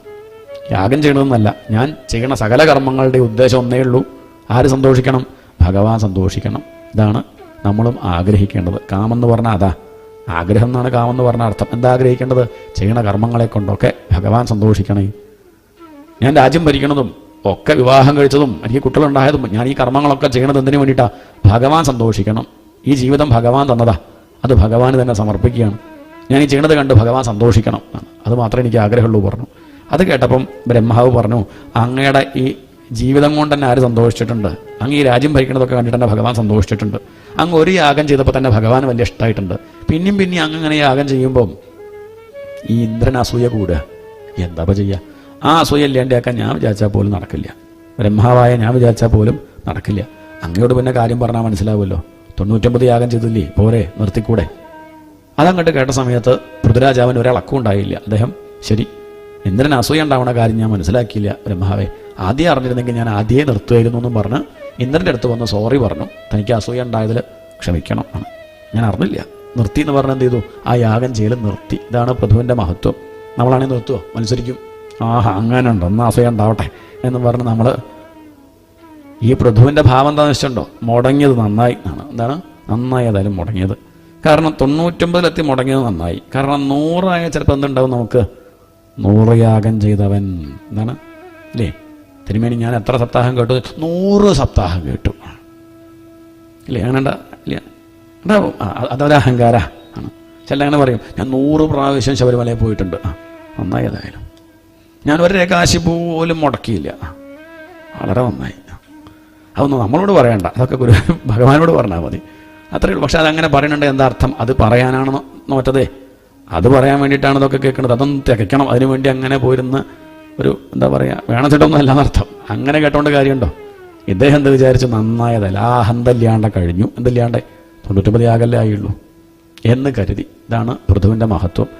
യാഗം ചെയ്യുമ്പോഴും യാഗം മുടങ്ങിയപ്പോഴും അദ്ദേഹത്തിൻ്റെ മനസ്സിൻ്റെ ഭാവം അതാണ്, ഒന്നിളകിയില്ല, ശാന്തനായിട്ട് നിൽക്കുകയാണ്. ഇതാർക്ക് ഇഷ്ടപ്പെട്ടു? വിഷ്ണു ഭഗവാൻ ഇഷ്ടപ്പെട്ടു. പൃഥ്വിരാജാവ് ഭഗവാനെ കാണണമെന്ന് മോഹിച്ചോ ഇല്ലേ നിശ്ചയില്ല. പക്ഷേ ഭഗവാന് മോഹം, പൃഥുവിനൊന്ന് കാണണം. എന്തേ കാരണം? യത് സമചിത്തവർത്തി, ഭഗവാൻ പ്രത്യക്ഷപ്പെട്ടു. പൃഥുവിനോട് പറയാണ്, എനിക്ക് അങ്ങയെ ഇഷ്ടമാവാൻ കാരണം അങ്ങയുടെ യാഗം കണ്ടിട്ടൊന്നുമല്ല, നീ അത് വിചാരിക്കേണ്ട. പിന്നെയോ അങ്ങയുടെ തപസ് ഒന്നുമല്ല. നാഹം മഖൈർവൈ സുലഭസ്തപോഭിഹി, അങ്ങയുടെ തപസ് കണ്ടിട്ട് ഒന്നുമല്ല. യോഗേനവായത് സമചിത്തവർത്തി, അതാ കാര്യം. അങ്ങയുടെ ഈ സമചിത്തവർത്തിത്വം, ഐശ്വര്യം ഉള്ളപ്പോഴും നഷ്ടപ്പെട്ടപ്പോഴും, അങ്ങ് യാഗം നടത്തുമ്പോഴും അത് മുടങ്ങിയപ്പോഴും ഒന്നും അങ്ങയുടെ മനസ്സിളകിയില്ലല്ലോ. ആണ് ഒക്കെ ഈശ്വര സങ്കല്പം. നടന്നത് ഈശ്വര സങ്കല്പം, മുടങ്ങിയത് ഈശ്വര സങ്കല്പം. ഭഗവാൻ അങ്ങനെ ഉദ്ദേശിച്ച് നടക്കട്ടെ. ഈ ഒരു ഭാവം അതെനിക്ക് ഇഷ്ടപ്പെട്ടു. വിനയമാണ് എനിക്ക് ഏറ്റവും ഇഷ്ടം പൃഥ്വിരാജാവേ. അതുകൊണ്ട് അങ്ങക്ക് എന്ത് വരം വേണോ ചോദിച്ചോളൂ. വരം ച മത് കഞ്ചനമാനവേന്ദ്ര, എന്ത് വരം വേണമെങ്കിലും ചോദിക്കാം. പൃഥ്വിരാജാവ് പറഞ്ഞു, ഒരു വരം വേണ്ട. ഒരു വരം വേണ്ട പറയുന്ന ആളെ ദിക്കിലേക്ക് അവിടേക്ക് ആര് പോവുള്ളൂ? ഭഗവാൻ പോവുള്ളൂ. അതുകൊണ്ടാണ് നമ്മൾ കാണാത്തതേ. നമ്മുടെ കീശയിലുണ്ട് ലിസ്റ്റ്, എന്തെങ്കിലും കണ്ടു വെച്ചാൽ കൊടുക്കാന്നുള്ള മട്ടിൽ ഇങ്ങനെ എഴുതി വെച്ചതാണ്. എപ്പോഴേയും കണ്ടാങ്ങോട്ട് കൊടുക്കുക, എന്തൊക്കെ വേണമെന്ന് ആഗ്രഹമുണ്ട്. ഒരാഗ്രഹവും ഇല്ലാത്ത ആളടുത്താണ് ആര് പ്രത്യക്ഷപ്പെടുക? ഭഗവാൻ. ഇനി പ്രഹ്ലാദനോടും ചോദിക്കുന്നുണ്ട്, എന്താ പ്രഹ്ലാദ വേണ്ടു? പ്രഹ്ലാദൻ പറഞ്ഞു, ഒന്നും വേണ്ട. ഒന്നും വേണ്ട പറയുന്ന ആളടുത്തേക്ക് മാത്രമേ ആര് പോവുള്ളൂ? ഭഗവാൻ പോവുള്ളൂ. എന്നിട്ട് ഇങ്ങനെ നിർബന്ധിക്കും, എന്താ വേണ്ടു എന്ന് ചോദിച്ചുകൊണ്ടിരിക്കും. അത് ഭഗവാന്റെ ഒരു സ്വഭാവം, നമ്മളീ സ്വഭാവം അത്. നമ്മൾ ചായ കുടിച്ച് അങ്ങനെ ഹോട്ടലിൽ നിന്ന് ഇറങ്ങുന്ന ആളെ കണ്ട അടുത്ത് പോയി ചോദിക്കും, ചായ വേണോ? നമുക്കറിയാം വേണമെന്ന് പറയും, കഴിച്ചിറങ്ങണ കണ്ടിട്ടുണ്ട്. മറ്റാൾ അവിടെ ഇരിക്കുന്നുണ്ട്, 2 ദിവസമായിട്ടൊന്നും കഴിച്ചില്ല, ചോദിക്കുമോ? ഒരു ഗ്ലാസ് വേണം, ചോദിക്കില്ല. ഇതുപോലെ തന്നെയാണ് ഭഗവാനും. ഒന്നും വേണ്ട, തൃപ്തനായിട്ടിരിക്കുന്ന ആളടുത്ത് പോയിട്ട് ചോദിക്കും, എന്താ വേണ്ടു എന്ന്. വീണ്ടും വീണ്ടും പറഞ്ഞ സമയത്ത് അദ്ദേഹം പറഞ്ഞു, പൃഥ്വിരാജാവ് ഒറ്റ ആഗ്രഹമേ ഉള്ളൂ. എന്താ ആഗ്രഹം ചോദിച്ചാൽ, മഹത്തമാന്തർഹൃദയാൻ മുഖച്യുതോ വിധത്സ്വ കർണായുതമേഷമേവര. എന്താണ് ഭഗവാനോട് നമ്മളും പ്രാർത്ഥിക്കേണ്ടത്? ഉത്തമ ഭക്തന്മാരായാൽ എന്താ പ്രാർത്ഥിക്കാനുള്ളത്? കാണിച്ചതാണ് ആര്? പൃഥ്വിരാജാവ്. എനിക്കൊറ്റ പ്രാർത്ഥനയുള്ളൂ, ഈ രാജാവായിട്ട് ഇങ്ങനെ തിരക്കിൽ കഴിയുമ്പോഴേ വേണ്ടതുപോലെ ഭാഗവതം കേൾക്കാനുള്ള സമയം കിട്ടണില്ല. അതുകൊണ്ട് എന്താ പ്രാർത്ഥന? എത്രയോ മഹാത്മാക്കൾ പല ദിക്കിലായിട്ട് അവിടെയും വടി ഇരുന്നിട്ട് അങ്ങയെ ഹൃദയത്തിൽ അനുഭവിച്ച് പുറമേക്ക് അങ്ങനെ വാക്കായിട്ട് പുറമേക്ക് വരുമ്പം ആ ഭാഗവത ഗംഗ അത് കോരിക്കുടിക്കാൻ ഒരു 1000 സ്വർണ്ണ ചഷകങ്ങൾ തന്ന് അനുഗ്രഹിക്കുമോ എന്ന് പറഞ്ഞാൽ 1000 ചെവികൾ തന്ന് അനുഗ്രഹിക്കുമോ? 1000 ചെവി എന്ന് പറഞ്ഞാൽ മേലാസകലം ചെവി അല്ലല്ല, 1000 ചെവികളുടെ ശ്രദ്ധ ആണ്. ഒന്ന് ഉറങ്ങാതിരുന്ന് ഉണർന്നിരുന്ന് ഭാഗവതം കേൾക്കാനുള്ളൊരവസരം എനിക്ക് ഉണ്ടാക്കി തരുമോ എന്നാണ് വലിയ ചക്രവർത്തി ചോദിക്കുന്നത്. അങ്ങനെ ഇരിക്കെ നമുക്ക് സാധാരണക്കാർക്ക് എത്ര സുലഭമായിട്ട് കിട്ടണമെങ്കിൽ എത്ര കാരുണ്യം ഭഗവാൻ നമ്മളോട് കാണിച്ചിട്ടുണ്ട്. അതാണ് രാജാവ് ചോദിക്കുന്നത്. മഹത്തമാന്തർഹൃദയാൻ മുഖച്യുതോ വിതത്സ്വ കർണായുതമേഷമേവര. എനിക്ക് ഏറ്റവും വലുതാണ്. 1000 ചെവികൾ എന്ന് പറഞ്ഞാൽ ഒരു 500 ആളുകളുടെ കൂടെ ഇരുന്ന് കേൾക്കുക, അതാണ്. ഓരോരുത്തർക്ക് 2 ചെവി വെച്ചിട്ടുണ്ടാവുമല്ലോ. അപ്പോൾ 1000 ചെവികൾ എന്ന് പറഞ്ഞാൽ ഭക്തന്മാരുടെ ഒപ്പം ഇരുന്ന് ഭാഗവതം കേൾക്കാനുള്ള ഒരു ഭാഗ്യം എനിക്കെന്നാ കിട്ടുക? സത്സംഗം മാത്രം മതി, വേറൊന്നും ആവശ്യമില്ല ഭഗവാൻ എന്ന് പറഞ്ഞു. ഭഗവാൻ സന്തോഷമായി, അനുഗ്രഹിച്ചു. ഭഗവാൻ അവിടെ നിന്ന് പോയി. ഭഗവാൻ പോയ ദിക്ക് നോക്കി തൊഴുതു നമസ്കരിച്ചു പൃഥ്വിരാജാവ്. പൃഥ്വിരാജാവ് തൻ്റെ പ്രജകളെയൊക്കെ അടുത്ത് വിളിച്ചിട്ട് അവർക്ക് കൊടുക്കണ ഉപദേശം അവരോട് പറഞ്ഞു. കേവലം ധർമ്മനുഷ്ഠിച്ചാൽ മാത്രം പോരാ, നമുക്കുള്ള ഉപദേശം. ചിലരങ്ങനെ ചോദിക്കും, ധർമ്മനുഷ്ഠിച്ചാൽ പോരെ, പരസ്പരം സ്നേഹിച്ച് അങ്ങനെ സുഖമായിട്ട് കഴിഞ്ഞാൽ പോരെ? അതൊന്നും പോരാ, അത് മാത്രം പോരാ. ഈശ്വരനെ അറിയണം, അതിനാണ് ഈ ജന്മം കിട്ടിയത്. സ്നേഹം മാത്രം പോരാ. അതുകൊണ്ട് ധർമ്മനുഷ്ഠിച്ച് കുറച്ചും കണ്ട് കഴിയുമ്പോൾ സ്നേഹം കൊണ്ട് വരുന്ന ആപത്തുണ്ടല്ലോ, പലതരത്തിലുള്ള പ്രയാസങ്ങളുണ്ടാവും. സ്നേഹിച്ചവർ വിട്ടുപോയ ദുഃഖമായി, അവരുടെ സ്വഭാവം മാറിയ പ്രയാസമായി, അവർ തിരിച്ചു വല്ലതും പറഞ്ഞാൽ ബുദ്ധിമുട്ടായി. ഈ ബുദ്ധിമുട്ടൊക്കെ നീങ്ങണമെങ്കിൽ കുറച്ച് കഴിഞ്ഞാൽ ആ സ്നേഹം ഒഴിവാക്കാനും സാധിക്കണം, ആ മമത ഒഴിവാക്കണം. അതാണ് നിവൃത്തി മാർഗം. പ്രവൃത്തി മാത്രം പോരാ, കുറച്ച് കഴിയുമ്പോൾ അതൊക്കെ നിർത്താനും പഠിക്കണം. അങ്ങനെയുള്ള ആ മാർഗം ഉപദേശിച്ചു. ഹൃദയം എപ്പോഴും ഭഗവാനിൽ വയ്ക്കുക, നിഷ്കാമമായിട്ട് കർമ്മം ചെയ്യുക, ഒന്നും പ്രതീക്ഷിക്കേണ്ട. വേണ്ട കടമകളൊക്കെ നേരാവണ്ണം നിർവഹിക്കുക, നല്ല രീതിയിൽ അഭിനയിക്കുക, പക്ഷേ ഉള്ളിൽ ഭഗവാനെ മാത്രം വയ്ക്കുക. ഇതാണ് ശരി, അങ്ങനെയാണ് വേണ്ടത് എന്ന് പറഞ്ഞ് അവർക്ക് ആ മാർഗത്തെ ഉപദേശിച്ചു കൊടുത്തു. അതൊക്കെ അവർ കേട്ടു. അവരുടെ ഉള്ളിൽ ചിലപ്പോൾ ഒരു സംശയം ഉണ്ടായേക്കാം, ഈ പറഞ്ഞത് ശരി തന്നെയാണോ, അതൊന്ന് ഉറപ്പിക്കണ്ടേ, അതിന് പ്രമാണം കാണിക്കണ്ടേ. അതിനുവേണ്ടി സനകാദി ഋഷീശ്വരന്മാരെവിടെ വന്നു? ആ രാജാവിൻ്റെ അടുത്ത് വന്നു. രാജാവ് അവരോട് ചോദിച്ചു, സനകാദികളെ, നിങ്ങളെ കാണാൻ സാധിച്ച ഞാൻ ഭാഗ്യവാനാണ്. നിങ്ങളെപ്പോലുള്ള സജ്ജനങ്ങൾ ഗൃഹത്തിലേക്ക് പ്രവേശിക്കുമ്പോഴാണ് ഭവനമാവണത്. സജ്ജനങ്ങൾ വരാത്ത ഭവനം ഭാന്ന് ഒഴിവാക്കിക്കോളൂ. വനം അത് വീടല്ല, കാട്. വ്യാളാലയ ദ്രുമാഹ, അത് വലിയ മരമൊക്കെ ആയിരിക്കും, വലിയ വൃക്ഷം. കണ്ടാൽ നല്ല കേമത്തൊക്കെ തോന്നും, പക്ഷെ അടുത്തേക്ക് ആരും പോവില്ല. കാരണം അതിൻ്റെ പൊത്തിലുള്ളത് മൂർഖന. ഇതുപോലെയാ, വലിയ ബംഗ്ലാവൊക്കെ ആയിരിക്കും, പക്ഷെ സജ്ജനങ്ങൾ വരുന്നില്ലെങ്കിൽ അത് ഈ മൂർഖൻ താമസിക്കുന്ന മരം പോലെ. അതുകൊണ്ട് നിങ്ങളിവിടേക്ക് പ്രവേശിച്ചില്ലേ, നിങ്ങളുടെ പാദസ്പർശം ഏറ്റില്ലേ ഈ മണ്ണ്. അതുകൊണ്ട് എൻ്റെ ഈ കൊട്ടാരം, ഈ നാട് ശുദ്ധമായി. വേറൊന്നും എനിക്ക് ആഗ്രഹമില്ല. സത്സംഗം മാത്രമാണ് ഞാൻ മോഹിക്കുന്നത്. നിങ്ങളോട് കുശലപ്രശ്നം ചെയ്ത് സമയം കളയാൻ ഞാൻ ആഗ്രഹിക്കുന്നില്ല. എനിക്കൊരൊറ്റ ചോദ്യമേ ഉള്ളൂ, ക്ഷേമഹ കേന അഞ്ജസാ ഭവേത്. എങ്ങനെയാണ് നമുക്ക് ക്ഷേമം ഉണ്ടാവുക? എന്തുണ്ടാവുക? ഭാഗവത്തിൽ ഒരേ ചോദ്യം തന്നെ ചോദിക്കണത്, പക്ഷേ പല പേരിലാന്ന് മാത്രം. ശ്രേയസ് എന്ന് നേരത്തെ പറഞ്ഞു, ഇപ്പോൾ ക്ഷേമം എന്ന് പറഞ്ഞു, ഒക്കെ ഒന്ന് തന്നെ. ഇനി നിമി നവയോഗി സംവാദത്തിലും തന്നെ പറയും, ഏറ്റവും വലിയ ശ്രേയസ് എന്ത്, ജന്മം ലാഭമാവാനുള്ള വഴിയെന്ത്, കൃതാർത്ഥനാവാനുള്ള വഴിയെന്ത്, തൃപ്തി, ഏറ്റവും വലിയ തൃപ്തി എന്താ? എനിക്ക് ചോദ്യം ഒക്കെ ഒന്ന് തന്നെയാണ്. ക്ഷേമഹ കേന അഞ്ജസാ ഭവേത്. എന്താണ് ഏറ്റവും വലിയ ക്ഷേമം? എന്തനുഷ്ഠിച്ചാലാണ് ഈ ജന്മം സഫലമാവുക? ഈ ചോദ്യം രാജാവ് ചോദിച്ചു, തനിക്ക് വേണ്ടിയല്ല. രാജാവ് ആരാ? ഭഗവാൻ തന്നെയാണ്. പിന്നെ എന്തിനിപ്പോൾ ഈ ചോദ്യം? പ്രജകൾ ചുറ്റുമുണ്ട്, അവർ കേൾക്കട്ടെ. അവിടെ വെച്ച് ആ സനകാദികൾ പറഞ്ഞു, രാജാവെ, അങ്ങേക്ക് അറിയാത്ത കാര്യമൊന്നുമല്ല, എന്നാലും അങ്ങ് ചോദിച്ച സ്ഥിതിക്ക് കാര്യം പറയാം. ഈ ലോകത്ത് വളരെ പ്രയാസമാണ് 3 കാര്യങ്ങൾ. 1 മനുഷ്യത്വം, 2 മുമുക്ഷുത്വം, 3 മഹാപുരുഷ സംശ്രയ. ഇവിടെ മനുഷ്യനായിട്ട് ജനിക്കുക പറഞ്ഞാൽ വലിയ പ്രയാസമാണ്. നമ്മളിപ്പോൾ അത് ജനിച്ചത് കൊണ്ട് പ്രയാസമില്ല വിചാരിച്ചിരിക്കുക, അല്ലല്ല. എത്രയോ പലതരത്തിലുള്ള ജന്മങ്ങളൊക്കെ കഴിഞ്ഞിട്ടാണ് ഇപ്പോൾ 2 കാലുള്ള ഈ ഒരു ജന്തുവായിട്ട് ജനിച്ചത്. അത്യാവശ്യം കുഴപ്പമില്ലാത്ത ബുദ്ധിയുണ്ട്, ശാസ്ത്രമൊക്കെ പഠിക്കാനുള്ള കഴിവുമുണ്ട്. പിന്നെ അത് ഉപയോഗിച്ചില്ലെങ്കിൽ മോശമാണ്. മനുഷ്യത്വം, മനുഷ്യനാവുക എന്നുള്ളത് വലിയ പ്രയാസമുള്ള കാര്യം തന്നെയാണ്. മനുഷ്യനായതുകൊണ്ട് കാര്യമില്ല, മനുഷ്യത്വം വേണം. മറ്റുള്ളവൻ്റെ മനസ്സറിയാനുള്ള ശേഷി വേണം. ദുഃഖം കാണുമ്പോൾ ഒരു വിഷമം, മറ്റുള്ളവർക്ക് ദുഃഖം കാണുമ്പം ഉള്ളലിയണം. അതൊക്കെ ഉള്ളവർ വളരെ കുറച്ചേ ഉള്ളൂ. അത് മാത്രമായതുകൊണ്ടും കാര്യമില്ലല്ലോ, നേരെയാവണം എന്നുള്ള വിചാരം വേണ്ടേ. അതാണ് മുമുക്ഷുത്വം. ഇപ്പോഴുള്ളത് പോരാ, ഈ ഭൗതികമായിട്ടുള്ള സുഖം പോരാ, ഇങ്ങനെ ലോകവിഷയങ്ങളിൽ നിന്ന് കിട്ടുന്ന സുഖമല്ല സുഖം എന്ന് തിരിച്ചറിയാൻ സാധിക്കണ്ടേ. ആ അറിവ് പലർക്കും ഇല്ല. പലർക്കും ഈ ആധ്യാത്മികമായിട്ടുള്ള ഗ്രന്ഥങ്ങളെ പോലും ഉപാസിക്കുന്ന തുച്ഛങ്ങളായിട്ടുള്ള ആഗ്രഹങ്ങൾ സാധിക്കാനാണ്. എന്താണ് ഭാഗവതം തന്നെ കേൾക്കണം? എന്തിനാ? അത് 7 ദിവസം കേട്ടാൽ മകളുടെ കല്യാണം കഴിയും എന്നാ കേൾക്കുക, അല്ലെങ്കിൽ കുട്ടി ഉണ്ടാവും. അങ്ങനെയൊക്കെ വിചാരിച്ചിട്ടാണ് പലരും ഭാഗവതം തന്നെ ഉപയോഗിക്കുന്നത്, അല്ലേ? അപ്പം അതുകൊണ്ട് മുമുക്ഷുത്വം ആണ്. ഈ കാണുന്ന ഭൗതികമായിട്ടുള്ള സുഖങ്ങളെ കൊണ്ട് കാര്യമില്ല. ഏതുപോലെ? പൊട്ടക്കിണറിലെ തവളയെ പോലെ. തവളയുടെ വിചാരം അങ്ങനെയാണ്, കിണർ തന്നെയാണ് ലോകം. നമ്മുടെ വിചാരം തന്നെ മതി, കല്യാണം കഴിച്ച കുട്ടികളൊക്കെ ആയിട്ട് ഇങ്ങനെ കിടന്നുറങ്ങി സുഖമായിട്ട് ഇങ്ങനെ കഴിയുക, ഉണ്ണ ഉറങ്ങുക, അതന്നെയാണ് പ്രധാനം എന്ന് വിചാരിച്ച് പോവുകയാണ്. അല്ല, അതല്ല പ്രധാനം എന്ന് എപ്പോഴാണ് അറിയുക? വല്ല കടലിൽ നിന്ന് വല്ല തവളയെങ്ങാനും എത്തിക്കഴിഞ്ഞാൽ അതിനോട് ചോദിച്ച് മനസ്സിലാക്കുമ്പോഴാണ് അറിയുക. എപ്പോഴെങ്കിലും ഏതെങ്കിലും പ്രഭാഷണ വേദിയിലോ സത്സംഗത്തിലോ ഒന്ന് വന്ന് വിടുമ്പോഴാണ് മനസ്സിലാവുക, ഇതായിരുന്നു സുഖമല്ലേ. ഇത്രയും കാലം ഞാൻ വിചാരിച്ചത് ആ പൊട്ടക്കിണറ്റിലിരിക്കലായിരുന്നു സുഖം എന്ന്. കടൽ കണ്ടപ്പോഴാണ് മനസ്സിലായത് വേറെ ലോകമുണ്ട്. ഇങ്ങനെയുള്ളൊരു ആനന്ദം ഉണ്ടോ? ബ്രഹ്മസൗഖ്യം തു അനന്തം. ആ ബ്രഹ്മാനന്ദത്തെ പറ്റി ആരെങ്കിലുമൊക്കെ ലേശം പറയുമ്പോഴാണ് മനസ്സിലാവുക അങ്ങനെ ഒരു സുഖം ഉണ്ടെന്നുള്ള കാര്യം. അതുകൊണ്ട് നേരെയാവണം എന്നുള്ള വിചാരം, ആ ആനന്ദം അനുഭവിക്കണം. ഈ തുച്ഛമായിട്ടുള്ള കാര്യങ്ങൾ പോരാ, ഇത് ഇന്നല്ലെങ്കിൽ നാളെ ദോഷം തരും, ദുഃഖിപ്പിക്കും എന്ന് തിരിച്ചറിഞ്ഞ് നേരെയാവണം എന്നുള്ള വിചാരം വളരെ കുറച്ച് പേർക്കേ ഉള്ളൂ. ഇനി അങ്ങനെ വിചാരം ഉണ്ടായാലും അതിനുള്ള സാഹചര്യം വേണ്ടേ? ശാസ്ത്രങ്ങൾ പഠിക്കാൻ സാധിക്കണ്ടേ? മഹാത്മാക്കളെ കാണാൻ സാധിക്കണ്ടേ? സദ്ഗുരുനാഥന്മാരെ കിട്ടണ്ടേ? മഹാപുരുഷ സംശ്രയ, അത് വളരെ ദുർലഭ. പക്ഷെ രാജാവെ, അങ്ങ് മഹാനാ, അങ്ങേക്ക് ഇടയ്ക്കിടയ്ക്ക് എന്ത് സാധിക്കുന്നുണ്ട്? സജ്ജനങ്ങളെ കാണാൻ സാധിക്കുന്നില്ലേ? ഋഷീശ്വരന്മാരെ കാണാൻ സാധിക്കുന്നില്ലേ? ഭാഗ്യവാനല്ലേ അങ്ങ് എന്ന് പറഞ്ഞ സമയത്ത് രാജാവ് അവർക്ക് ദക്ഷിണ കൊടുത്തു, തൻ്റെ സർവസ്വവും സമർപ്പിച്ചു. അവരത് തൊട്ടു. ഉടുതുണി പോലും ഞങ്ങൾക്കില്ല, ഞങ്ങൾക്ക് ഒന്നും ആവശ്യമില്ല. അങ്ങ് തന്ന സ്ഥിതിക്ക് ഇനിയിപ്പോൾ വാങ്ങിയില്ലേ അങ്ങേക്ക് വിഷമാവും, അതുകൊണ്ട് വാങ്ങി പ്രസാദമായിട്ട് തിരിച്ചു തരാമെന്ന് പറഞ്ഞ് അവർ കൊടുത്ത് ആര് പോയി?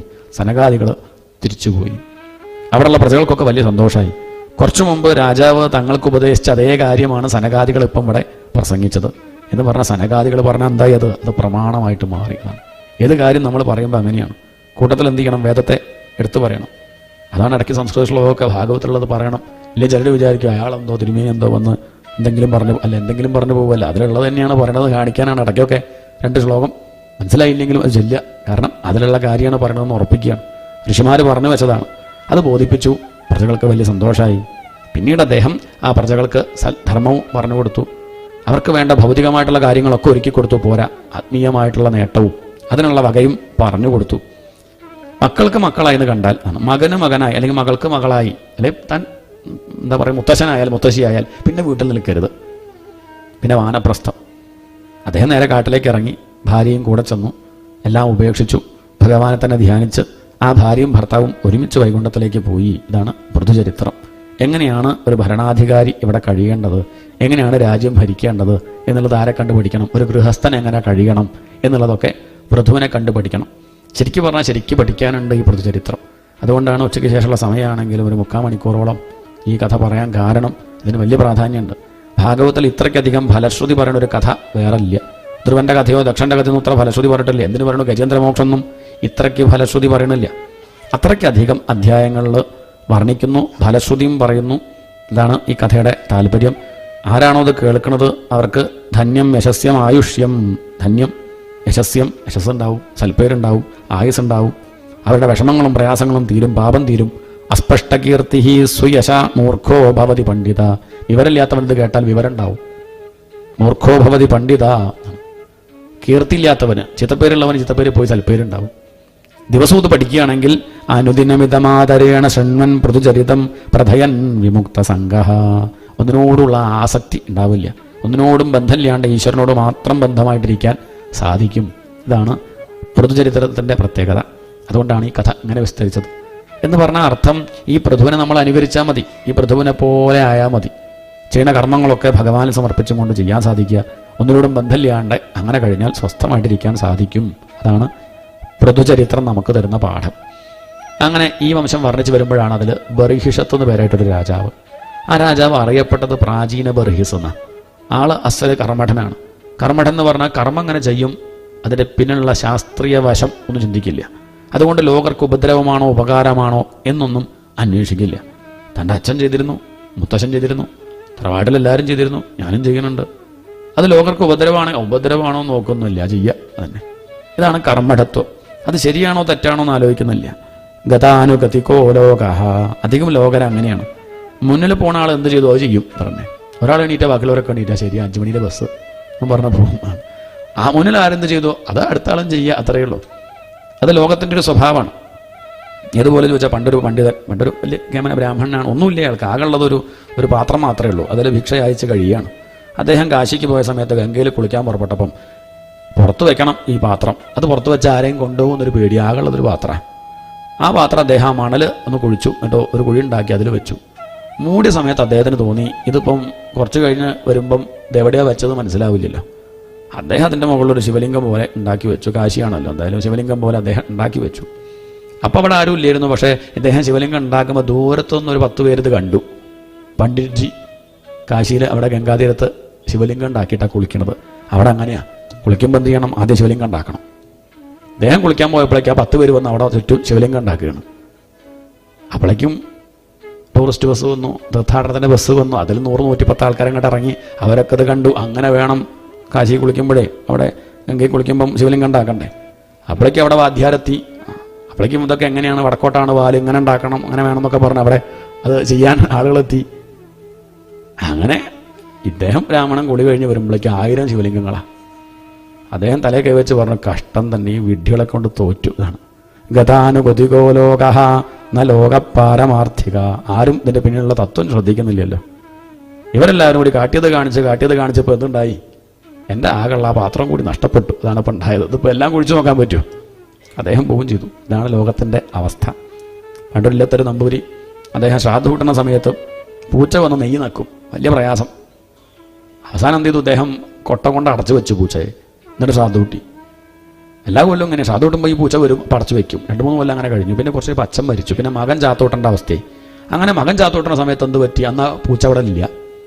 പക്ഷെ മകൻ നോക്കി വെച്ചിട്ടുണ്ട്. അച്ഛൻ ചാത്തോട്ടുമ്പോൾ പൂച്ചയെ അടച്ചു വെച്ചിട്ടുണ്ട്. അടുത്ത വീട്ടിൽ പോയി, നമ്പീശൻ്റെ വീട്ടിൽ പോയിട്ട് അവിടുന്ന് ഒരു പൂച്ച എടുത്തു കൊണ്ടുവന്ന് വെച്ചടച്ച് ചാത്തം വേണ്ട പോലെ അങ്ങോട്ട് കൂട്ടി. അയാളെ വിചാരം ശ്രാദ്ധം നന്നാവണമെങ്കിൽ എന്ത് വേണം, പൂച്ചയെ അടച്ച് എന്ത് ചെയ്യും.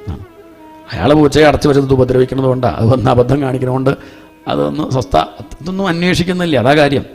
എന്താണെന്ന് അന്വേഷിക്കുക, അത് ചെയ്യുക. അത് തന്നെ വടക്കോട്ടിരിക്കാൻ പറഞ്ഞാൽ അങ്ങനെ ഇരിക്കുക, കിഴക്കോട്ട് ഇരിക്കുക, അങ്ങനെ എന്താ അതെന്തോന്നും അന്വേഷിക്കുന്നില്ല. ഈ സ്വഭാവമുള്ളവരെയാണ് എന്ത് പറയുക, കർമ്മഠന്മാർ എന്ന് പറയുക. അവർ നേരെയാവാൻ കുറേ പ്രയാസ, എളുപ്പമല്ല. പക്ഷെ ഇദ്ദേഹം നേരെയായി. എന്താ കാരണം? സത്സംഗം. അവരും എന്തുകൊണ്ട് നേരെയാവും? സത്സംഗം കൊണ്ട് നേരെയാവും. ഇദ്ദേഹം യാഗം ചെയ്ത് എങ്ങനെയുള്ള യാഗ ജന്തുക്കളൊക്കെ ഒന്നും കൊണ്ടാണ് സൽക്കർമ്മം എന്നാണ് അദ്ദേഹത്തിൻ്റെ ഭാവന മാത്രമേ ഉള്ളൂ. അങ്ങനെ ഇയാൾ യാഗം ചെയ്തിട്ട് ദർഭ വിരിച്ച് ഭൂമിയുടെ മുകളിൽ ദർഭ കൊണ്ട് പന്തലിട്ടു. അങ്ങനെ ജനങ്ങളിട്ട പേരാണ് കിഴക്കോട്ട് ദർഭ വിരിക്കുന്നവൻ. അങ്ങനെയാണ് പ്രാചീന ബർഹിസ് എന്ന് പേര് വന്നത്. ശരിക്കും പേര് ബർഹിഷത്തുനിന്ന്. അദ്ദേഹത്തിൻ്റെ മക്കളാണ് പ്രചേതസ്സുകൾ. അവിടേക്കാണ് ഈ കഥ വരുന്നത്. ആ പ്രചേതസ്സുകളുടെ സത്രത്തിൽ വെച്ചിട്ടാണ് നാരദ മഹർഷി ധ്രുവന്റെ കഥ പാടിയത്. ഈ പ്രചേതസ്സുകൾ വലിയ കേമന്മാരാണ്. അവർക്ക് ഈ അച്ഛൻ്റെ സ്വഭാവം ഭാഗ്യം കൊണ്ട് കിട്ടിയില്ല. അവർ നാമം ജപിച്ച് കഴിയുന്നവരാണ്. അതാണ് അവർക്കിഷ്ടം. ആ 10 പേരും ഒരേ സ്വഭാവക്കാരാണ്, കാണാനും ഒരുപോലെയാണ്. അവർ വേഗം ചെയ്യാൻ പോയി ഭഗവാനെ തപസ് ചെയ്യാനായിട്ട് പുറപ്പെട്ടു. ഗുരുവായൂർ ആ തീർത്ഥക്കുളത്തിൽ അവരങ്ങനെ ഭഗവാനെ തപസ് ചെയ്യാണ്. പുറപ്പെട്ടു പോണത് കണ്ടപ്പം പരമശിവന് വലിയ ഇഷ്ടമായി. വിഷ്ണുഭക്തന്മാരെ ശിവന് വലിയ ഇഷ്ടമാണെന്ന് കാണിക്കുകയാണ്. അടുത്ത് വന്ന് അവരോട് ചോദിച്ചു, നിങ്ങൾ എങ്ങോട്ടാണ് പുറപ്പെടുന്നത്, എന്താ കാര്യം എന്നൊക്കെ ചോദിച്ചു. ഭഗവാനെ കാണാൻ എങ്ങനെ നിശ്ചയുണ്ടോ, എങ്ങനെ പ്രാർത്ഥിക്കേണ്ടതെന്ന് അറിയില്ല, എന്നാൽ ഞാൻ മന്ത്രം പറഞ്ഞു തരാം എന്ന് പറഞ്ഞ് വിഷ്ണു ഭഗവാനെ സ്തുതിച്ചും കൊണ്ടൊരു മന്ത്രം, അതാണ് രുദ്രഗീതം. കേൾക്കുമ്പോൾ പലരും വിചാരിക്കുക എന്താ വെച്ചാൽ അത് ശിവനെ സ്തുതിച്ചും കൊണ്ടാണ്. ഹെഡിങ് കേൾക്കുമ്പോൾ അങ്ങനെ വിചാരിക്കുക. ശിവഗീതം, രുദ്രഗീതം എന്നൊക്കെ പറയുമ്പോൾ ശിവനെ സ്തുതിച്ചും കൊണ്ടാവും, രുദ്രനെ സ്തുതിച്ചും കൊണ്ടാവും. അങ്ങനെയല്ല, രുദ്രൻ ഉപദേശിക്കുകയാണ് ആരെ സ്തുതിച്ചും കൊണ്ട്. നമ പങ്കജനാഭായ. ആരെയാ പറയണത്? അത് വിഷ്ണു ഭഗവാനെയാണ്. എന്ന് പറഞ്ഞ അർത്ഥം നമ്മൾ മനസ്സിലാക്കേണ്ടത് ശിവനും വിഷ്ണുവും രണ്ടല്ല എന്നിങ്ങനെ പറഞ്ഞുകൊണ്ടിരിക്കുകയാണ് ഈ സ്കന്ധത്തിലെ 1ാമത്തെ കഥ മുതൽ. അതാണ് ദക്ഷചരിത്രം മുതൽ പറയുകയാണ് രണ്ടല്ല. എന്നാലും നമുക്കങ്ങനെ തോന്നും 2 ആണ് 3 ആണ് 300 ആണെന്നൊക്കെ നമുക്ക് തോന്നും. അല്ല, ഇതൊക്കെ ഒന്ന് തന്നെ. ശിവസ്യ ഹൃദയം വിഷ്ണുഹോ വിഷ്ണോഹോ ഹൃദയം ശിവ. ശിവന്റെ ഹൃദയമാണ് വിഷ്ണു, വിഷ്ണുവിൻ്റെ ഹൃദയമാണ് ശിവൻ. ഏറ്റവും വലിയ ശിവഭക്തനാരാ? വിഷ്ണുവാണ്. ഏറ്റവും വലിയ വിഷ്ണുഭക്തനാരാ? ശിവനാണ്. നമ്മൾ ശിവനോട് പോലും എന്താ പ്രാർത്ഥിക്കാറ്? ഹരശങ്കര ശിവശങ്കര ദുരിതങ്കള ശിവനെ ഹരിദാസ്യമോടനിശം മമ വളരാൻ വഴി വരണേ. ശിവനോട് പ്രാർത്ഥിക്കുക എന്ത്? എന്നെ ഹരിദാസനാക്കണം എന്ന്. എന്ത് മര്യാദ അത്? അതെന്ത് മര്യാദ? ശിവനോട് ശിവദാസനാക്കണം എന്നല്ലേ? അതല്ല, ഹരിദാസനാക്കണം. എന്താ കാരണം? ഏറ്റവും വലിയ ഹരിദാസനാരാ?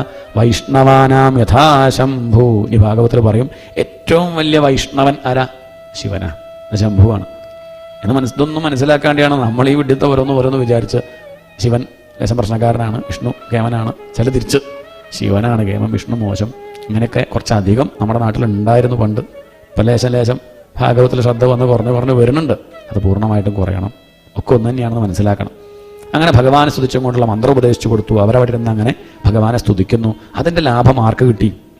അച്ഛനെ കിട്ടുകയാണ്. മതി. കുടുംബത്തിൽ ആരെങ്കിലും ഒരാൾ വന്ന് ഭാഗവതം കേൾക്കുകയാണെങ്കിൽ അവിടെ വീട്ടിലിരിക്കുന്ന ആൾക്കും അതിൻ്റെ പുണ്യം കിട്ടും. കാരണം വിട്ടുമല്ലോ കേൾക്കാൻ. അതിൻ്റെ വലിയ കാര്യം. അതുകൊണ്ട് ഇവർ നേരെയാവണം വെച്ചാൽ, ഈ വന്നവർക്ക് സന്തോഷമാവണം വെച്ചാൽ അയാൾ നേരെയാവണമല്ലോ, വീട്ടിലുള്ളവർ നേരെയാവണമല്ലോ. അതിനു വേണ്ടി ഭക്തന്മാരോടുള്ള കാരുണ്യം കൊണ്ട് അവിടെ ഇരിക്കുന്നവരുടെ മനസ്സും ആര് ശുദ്ധാക്കും? ഭഗവാൻ ശുദ്ധാക്കും. അതാണ് ബർഹിഷത്തിന് നാരദ മഹർഷിയെ കാണാൻ ഉള്ള ഭാഗ്യമുണ്ടായി.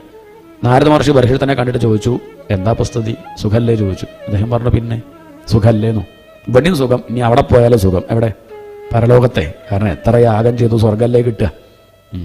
സ്വർഗം കിട്ടും. അടുത്തേക്ക് ഇരുന്നു, ആ കൈയൊന്ന് പിടിച്ചു. എന്നിട്ട് പറഞ്ഞു, ഇനി തെക്ക് ഭാഗത്തേക്കൊന്ന് നോക്കൂ, അങ്ങനെ സ്വർഗ്ഗമാണോ നരകാണോ നോക്കൂ എന്ന് പറഞ്ഞു. നാരദ മഹർഷിയെ തൊട്ടിട്ട് തെക്ക് ഭാഗത്തേക്ക് നോക്കിയപ്പോഴേക്കും ഇതുവരെ നോക്കിയ പോലെയല്ല. ഇപ്പം നോക്കുമ്പോൾ താൻ കൊന്ന ജന്തുക്കളെ മുഴുവൻ ലോഹത്തിൻ്റെ കൊമ്പും കുളമ്പും വെച്ച് കാത്തിരിക്കുകയാണ്. എന്നിട്ട് എത്തിയിട്ട് വേണം ഇയാളെ കുത്തിക്കൊല്ലാൻ. ഇങ്ങനെ കാത്തിരിക്കണതാണ് കണ്ടത്. അപ്പോഴാണ് താൻ ചെയ്ത അധർമ്മം, താൻ ചെയ്തത് തെറ്റാണെന്ന് ബോധ്യപ്പെട്ടത്. അപ്പോഴാണ് നമുക്കങ്ങനെയാണ്. നമുക്കിതിങ്ങനെ കർമ്മഠന്മാരായിട്ട് ചെയ്യുമ്പോൾ അറിയില്ല.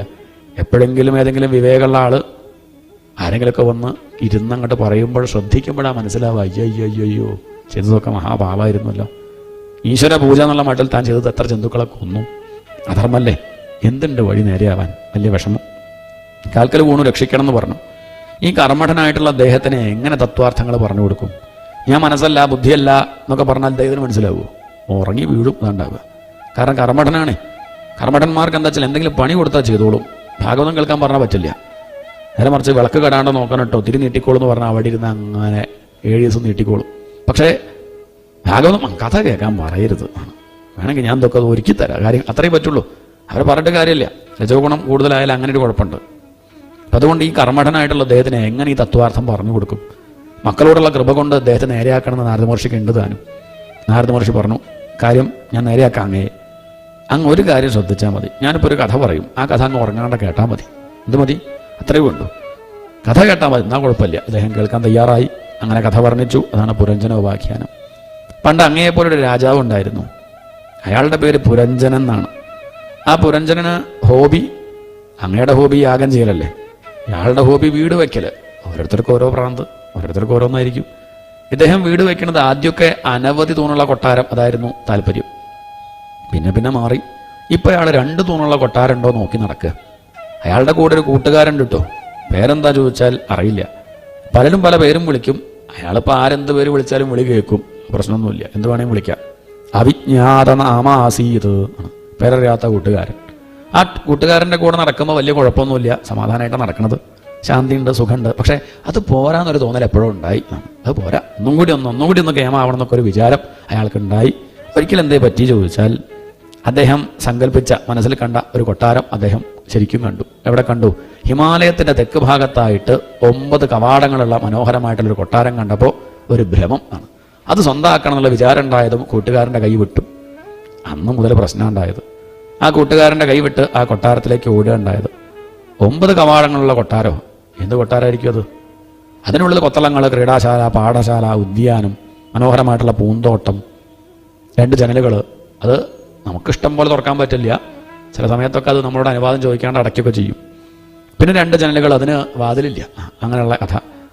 ഇങ്ങനെയുള്ള മനോഹരമായിട്ടുള്ള കൊട്ടാരം കണ്ടു. സ്വന്തമാക്കണമെന്ന് മോഹം. അകത്തേക്ക് പ്രവേശിച്ചപ്പോൾ ഒരു സുന്ദരിയെ കണ്ടു. മനസ്സിലായി ഇവളുടെയാണ് ഈ കൊട്ടാരം. അവളുടെ അടുത്തേക്ക് ചെന്നപ്പോൾ അവളുടെ കയ്യിലൊരു പാമ്പ്. ഒരു പാമ്പിന് 5 തല. ആകെ പേടിയായി. ഇതുവളുടെ കൂടെ ഉണ്ടാവുമോ ഈശ്വര? അടുത്ത് പോയി ചോദിച്ചു, ആരാ ഈ പാമ്പ്? എന്താ ഇപ്പം നിൻ്റെ കയ്യിൽ? അവൾ പറഞ്ഞു, കൊട്ടാവലം കാവൽ നിൽക്കലാണ് ഈ പാമ്പിൻ്റെ പണി. രാത്രി ആയി കഴിഞ്ഞാൽ പോയി കൊട്ടാരം നോക്കും, സംരക്ഷിക്കും. ശരി, നീ ആരാ? നിൻ്റെ പേരെന്താ? നിൻ്റെ അച്ഛനും അമ്മയും ആരാ? അവൾ പറഞ്ഞു, അതൊന്നും ചോദിക്കണ്ട, ഞാൻ ആരാന്ന് ചോദിച്ചാൽ അറിയില്ല, പേരറിയില്ല, അച്ഛൻ്റെയും അമ്മയുടെയും കാര്യമൊന്നും നിശ്ചയില്ല. ഈ കൊട്ടാരം ആരുടെയാ? അതെൻ്റെയാണ്. അതേ അറിയണ്ടു, മറ്റതൊക്കെ പിന്നെ ലോകത്തിന് ചോദിച്ചു എന്നേ ഉള്ളൂ. കൊട്ടാരം ആരുടെയെന്ന് അറിയണം. രാജാവ് മനസ്സിലാക്കി, ഇവളെ കല്യാണം കഴിച്ചാൽ കൊട്ടാരം അനുഭവിക്കാമല്ലോ, തൻ്റെയും കൂടി ആവുമല്ലോ. അദ്ദേഹം ചോദിച്ചു, അല്ല നിനക്കാരും ഇല്ലെങ്കിൽ എനിക്കും ആരുമില്ല, നമ്മൾ തമ്മിൽ കല്യാണം കഴിച്ചാലോ? അത് കേട്ടപ്പോൾ അവൾ പറഞ്ഞു, കുഴപ്പമൊന്നുമില്ല, പക്ഷേ എൻ്റെ വീട്ടിലാണ് നിൽക്കണം എന്നുള്ളത് മറക്കണ്ട എന്ന് പറഞ്ഞാൽ എന്നോട് പറയാണ്ടൊന്നും ചെയ്യരുത്, എവിടെയും പോകരുത്, അത് ഉറപ്പാണെങ്കിൽ എൻ്റെ കൂടെ കഴിയാം, പ്രശ്നമില്ല പറഞ്ഞു. അത് കേട്ടതും രാജാവ് ശരിയെന്നും പറഞ്ഞ് അവളുടെ കൂടെ കഴിഞ്ഞു. ആദ്യത്തെ കുറച്ചു കാലമൊന്നും വലിയ പ്രശ്നം ഉണ്ടായില്ല. പുരഞ്ജനിക്ക് സന്തോഷമാവണ്ടേ, അവൾ വിഷമിക്കരുത്, ബുദ്ധിമുട്ടാവരുത്, തന്നെ പുറത്താക്കരുത് കരുതിയിട്ട് പുരഞ്ജനി എന്തൊക്കെ ചെയ്യണോ അതൊക്കെ അനുകരിച്ചും കൊണ്ട് അദ്ദേഹം കഴിഞ്ഞു. കൊച്ചിത്ത് പിബന്തിയാം പിപതി, പുരഞ്ജനി വെള്ളം കുടിക്കുമ്പം ഇയാളും വെള്ളം കുടിക്കും. ദാഹമൊന്നുമില്ല, എന്നാലും അവൾ വെള്ളം കുടിക്കണ്ടല്ലോ, ഞാനും കുടിച്ചേക്കാം. പുരഞ്ജനി ഭക്ഷണം കഴിക്കുമ്പോൾ അദ്ദേഹം വിശപ്പൊന്നുമില്ലെങ്കിലും ഭക്ഷണം കഴിക്കും. പുരഞ്ജനി ചിരിക്കുമ്പോൾ ഇയാളും ഇങ്ങനെ ചിരിക്കും. എന്തിനാ ചിരിച്ചു? ഒന്നുമില്ല, നീ ചിരിച്ചോണ്ട് ഞാനും ചിരിച്ചു. പുരഞ്ജനി കരയുമ്പോൾ ഇയാളും ഇങ്ങനെ അടുത്തിരുന്ന്, നീ വിഷമം വേണ്ട. അങ്ങനെ കഴിഞ്ഞു. ഇടയ്ക്ക് പുരഞ്ജനി പാടും, അപ്പോൾ ഇയാളും ഇങ്ങനെ, അവിടെ ബുദ്ധിമുട്ട്. പുരഞ്ജനി നല്ലോണം പാടും, ഇയാൾ പാടിയാൽ വലിയ ബുദ്ധിമുട്ടാണ്, നാട്ടുകാർക്ക് ഉപദ്രവമുണ്ടോ നോക്കില്ല, എന്നാലും ഇയാളും ഇങ്ങനെ പാടും. ഇങ്ങനെ കുറച്ചു കാലം കഴിഞ്ഞു. ഇതുപോലെ ക്ലൈബ്യാത് ക്രീഡാമൃഗോ യഥാ, ചഞ്ചലാക്ഷിമാർ വീടുകളിൽ പോക്കോ കുഞ്ചിരാമനായാടും നിതു ചിലർ, പൂന്താനം പറഞ്ഞതുപോലെ അങ്ങനെ കഴിഞ്ഞു. കുറച്ചു കാലം കഴിഞ്ഞപ്പോൾ എന്താ ഉണ്ടായിച്ചാൽ ചെറിയ ബഹളം, അവർ തമ്മിൽ കലഹം ഉണ്ടായി. അങ്ങനെ പറയാം, ആദ്യമൊന്നും വലിയ കുഴപ്പമുണ്ടാവില്ല. ആദ്യത്തെ കുറച്ചു കാലം കല്യാണം കഴിയുമ്പോൾ പിന്നെ ആദ്യമൊന്നും 2 വർഷമൊന്നും ഒരു കുഴപ്പമുണ്ടാവില്ല. ആദ്യത്തെ 1 വർഷം ഭർത്താവ് പറയണമൊക്കെ ഭാര്യ കേൾക്കും, 2ാമത്തെ വർഷം ഭാര്യ പറയണമൊക്കെ ഭർത്താവ് കേൾക്കും, പിന്നെയുള്ള വർഷങ്ങളൊക്കെ പിന്നെ അങ്ങോട്ട് ഭാര്യയും ഭർത്താവും കൂടിയും പറയണത് നാട്ടുകാർ കേൾക്കും. അങ്ങനെ 2 വർഷം വലിയ കുഴപ്പമുണ്ടായില്ല. പിന്നെ അങ്ങോട്ട് എന്താ ഉണ്ടായിച്ചാൽ കലഹങ്ങൾ ഓരോരോ ചെറിയ ചെറിയ പ്രശ്നങ്ങൾ പറഞ്ഞ പ്രശ്നമായി. ഒരിക്കലും അദ്ദേഹം നായാട്ടിന് പോയി, പറയാണ്ടേ പോയത്. ആദ്യം അവൾ പറഞ്ഞിട്ടുണ്ട് എവിടെ പോകുമ്പോഴും പറഞ്ഞിട്ടേ പോകാവുന്നു. രാജാവ് മിണ്ടിയില്ല, നായാട്ടിന് പോയി. നായാട്ട് കഴിഞ്ഞ് തിരിച്ചു വരുമ്പം ഭാര്യയെ കാണില്ല. തോഴിമാരോട് ചോദിച്ചാൽ എവിടെ പോയിന്ന്. അവർ പറഞ്ഞു ക്രോധാകാരത്തിലാണ്, ദേഷ്യം വന്നാൽ പോയിരിക്കുന്ന സ്ഥലമാണ്. രാജാവിന് കാര്യം മനസ്സിലായി. രാജാവ് ഭീമയെ പോയിട്ട് 2 നെക്ലേസും പിന്നെ കുറച്ച് കല്യാൺ സിൽക്സ് പോയിട്ട് 2 പട്ടുസാരി ഒക്കെ വാങ്ങി ആ ഭാര്യയുടെ മുന്നിൽ കൊണ്ടുപോയി വെച്ചു. എന്തിനാ നീ ഇങ്ങനെ ദേഷ്യപ്പെട്ടിരിക്കുന്നത്? എന്താ വിഷമം? നീ എന്താ എന്നോട് ഇങ്ങനെ ദേഷ്യപ്പെടാം? ഞാൻ എന്ത് തെറ്റാ ചെയ്തത് എന്നൊക്കെ രാജാവ് ചോദിച്ചു. ഒന്നും മിണ്ടണില്ല, അതൊന്നും മിണ്ടില്ല. എന്തെങ്കിലും മിണ്ടാച്ച എന്ന് മാത്രമേ മിണ്ടുള്ളൂ, എന്ന് മാത്രം പറഞ്ഞാൽ കാര്യം മനസ്സിലാവൂ. അവസാനം രാജാവ് പറഞ്ഞു, എന്താച്ചാ ഒന്ന് പറയൂ, പറഞ്ഞാൽ ഒരു സമാധാനം. കാരണം സ്ത്രീകൾ മിണ്ടാണ്ടിരുന്ന വലിയ ബുദ്ധിമുട്ടാണ്. മിണ്ടാണ്ടിരുന്ന ബുദ്ധിമുട്ടൊന്നുമില്ല, സന്തോഷമേ ഉള്ളൂ. പക്ഷേ എപ്പോഴെങ്കിലും മിണ്ടും, അവിടെ ബുദ്ധിമുട്ട്. ഈ മഹാഭാരതം എന്തായാലും കേൾക്കേണ്ടി വരും എപ്പോഴെങ്കിലും. അതിപ്പം അങ്ങോട്ട് കേട്ടാൽ കഴിഞ്ഞല്ലോ കരുതി രാജാവ് പറയണം, ഒന്ന് പറഞ്ഞങ്ങോട്ട് കഴിഞ്ഞല്ലോ ആണ്. അവസാനം അവൾ പറഞ്ഞു, അങ്ങ് എന്നോട് പറയാണ്ട നായാട്ടിന് പോയില്ലേ? ഇതാപ്പം അത്ര വലിയ കാര്യം, രാജാക്കന്മാർ നായാട്ടിന് പോകാറില്ലേ? ശരി, ഇവക്കത് വലിയ വിഷയമാണെങ്കിൽ ഒരു സത്യം ചെയ്തേക്കാം, ഇനി മുതൽ നിന്നോട് പറയാണ്ട് ഞാൻ എവിടെയും പോവില്ല, സത്യം സത്യം സത്യം എന്നൊക്കെ പറഞ്ഞെങ്കിലും ഇയാൾ ഇടയ്ക്കിടയ്ക്ക് അങ്ങോട്ട് പോകും. ഇവരോട് പറയാണ്ട് നായാട്ടിനൊക്കെ പോകാറുണ്ട്. വന്നു കഴിഞ്ഞാൽ കലഹം ഉണ്ടാവാറുണ്ട്. കുറച്ച് ദിവസമൊക്കെ അങ്ങനെ കലഹം ഉണ്ടാവും, പിന്നെ എന്താ അവർ മറന്നു പോകും. ആരെങ്കിലും വന്ന് കോളിമ്പലടിച്ചാൽ പിന്നെ ചായ ഉണ്ടാക്കി കൊടുക്കണ്ടേ? അപ്പോൾ ഭാര്യ കണ്ണീരൊക്കെ തുറച്ച് ചായ ഉണ്ടാക്കി കൊടുക്കുമ്പോഴേ കാര്യം മറക്കും. പിന്നെ എപ്പോഴെങ്കിലും ഇതേപോലെ പോകുമ്പോഴാണ് അന്ന് നമ്മൾ അതേപോലെ ഞാൻ അന്ന് ദേഷ്യപ്പെട്ടില്ലേ എന്നൊക്കെ ചോദിച്ച് വീണ്ടും പ്രശ്നം. ഇടയ്ക്കിടയ്ക്ക് ഇത് ഉണ്ടാവാറുണ്ടെങ്കിലും വലിയ കുഴപ്പമില്ലാണ്ട കഴിഞ്ഞു. പക്ഷേ ഒരിക്കലും വലിയ കുഴപ്പമുണ്ടായി. എന്തുണ്ടായി ചോദിച്ചാൽ, രാജാക്കന്മാരാകുമ്പോൾ ശത്രുക്കളൊക്കെ ഉണ്ടാവുമല്ലോ. ഇയാൾക്കും ഉണ്ടായിരുന്ന പ്രബലനായിട്ടുള്ളൊരു ശത്രു. അയാളുടെ പേരാണ് ചണ്ഡവേഗൻ. എന്താ പേര്? ചണ്ഡവേഗൻ. അയാൾ ഒറ്റയ്ക്കല്ല, 365 കറുത്ത പട്ടാളക്കാരും 365 വെളുത്ത പട്ടാളക്കാരുമായിട്ട് യുദ്ധത്തിന് വന്നു. കൊട്ടാരം അങ്ങനെ പൊളിക്കാൻ തുടങ്ങി.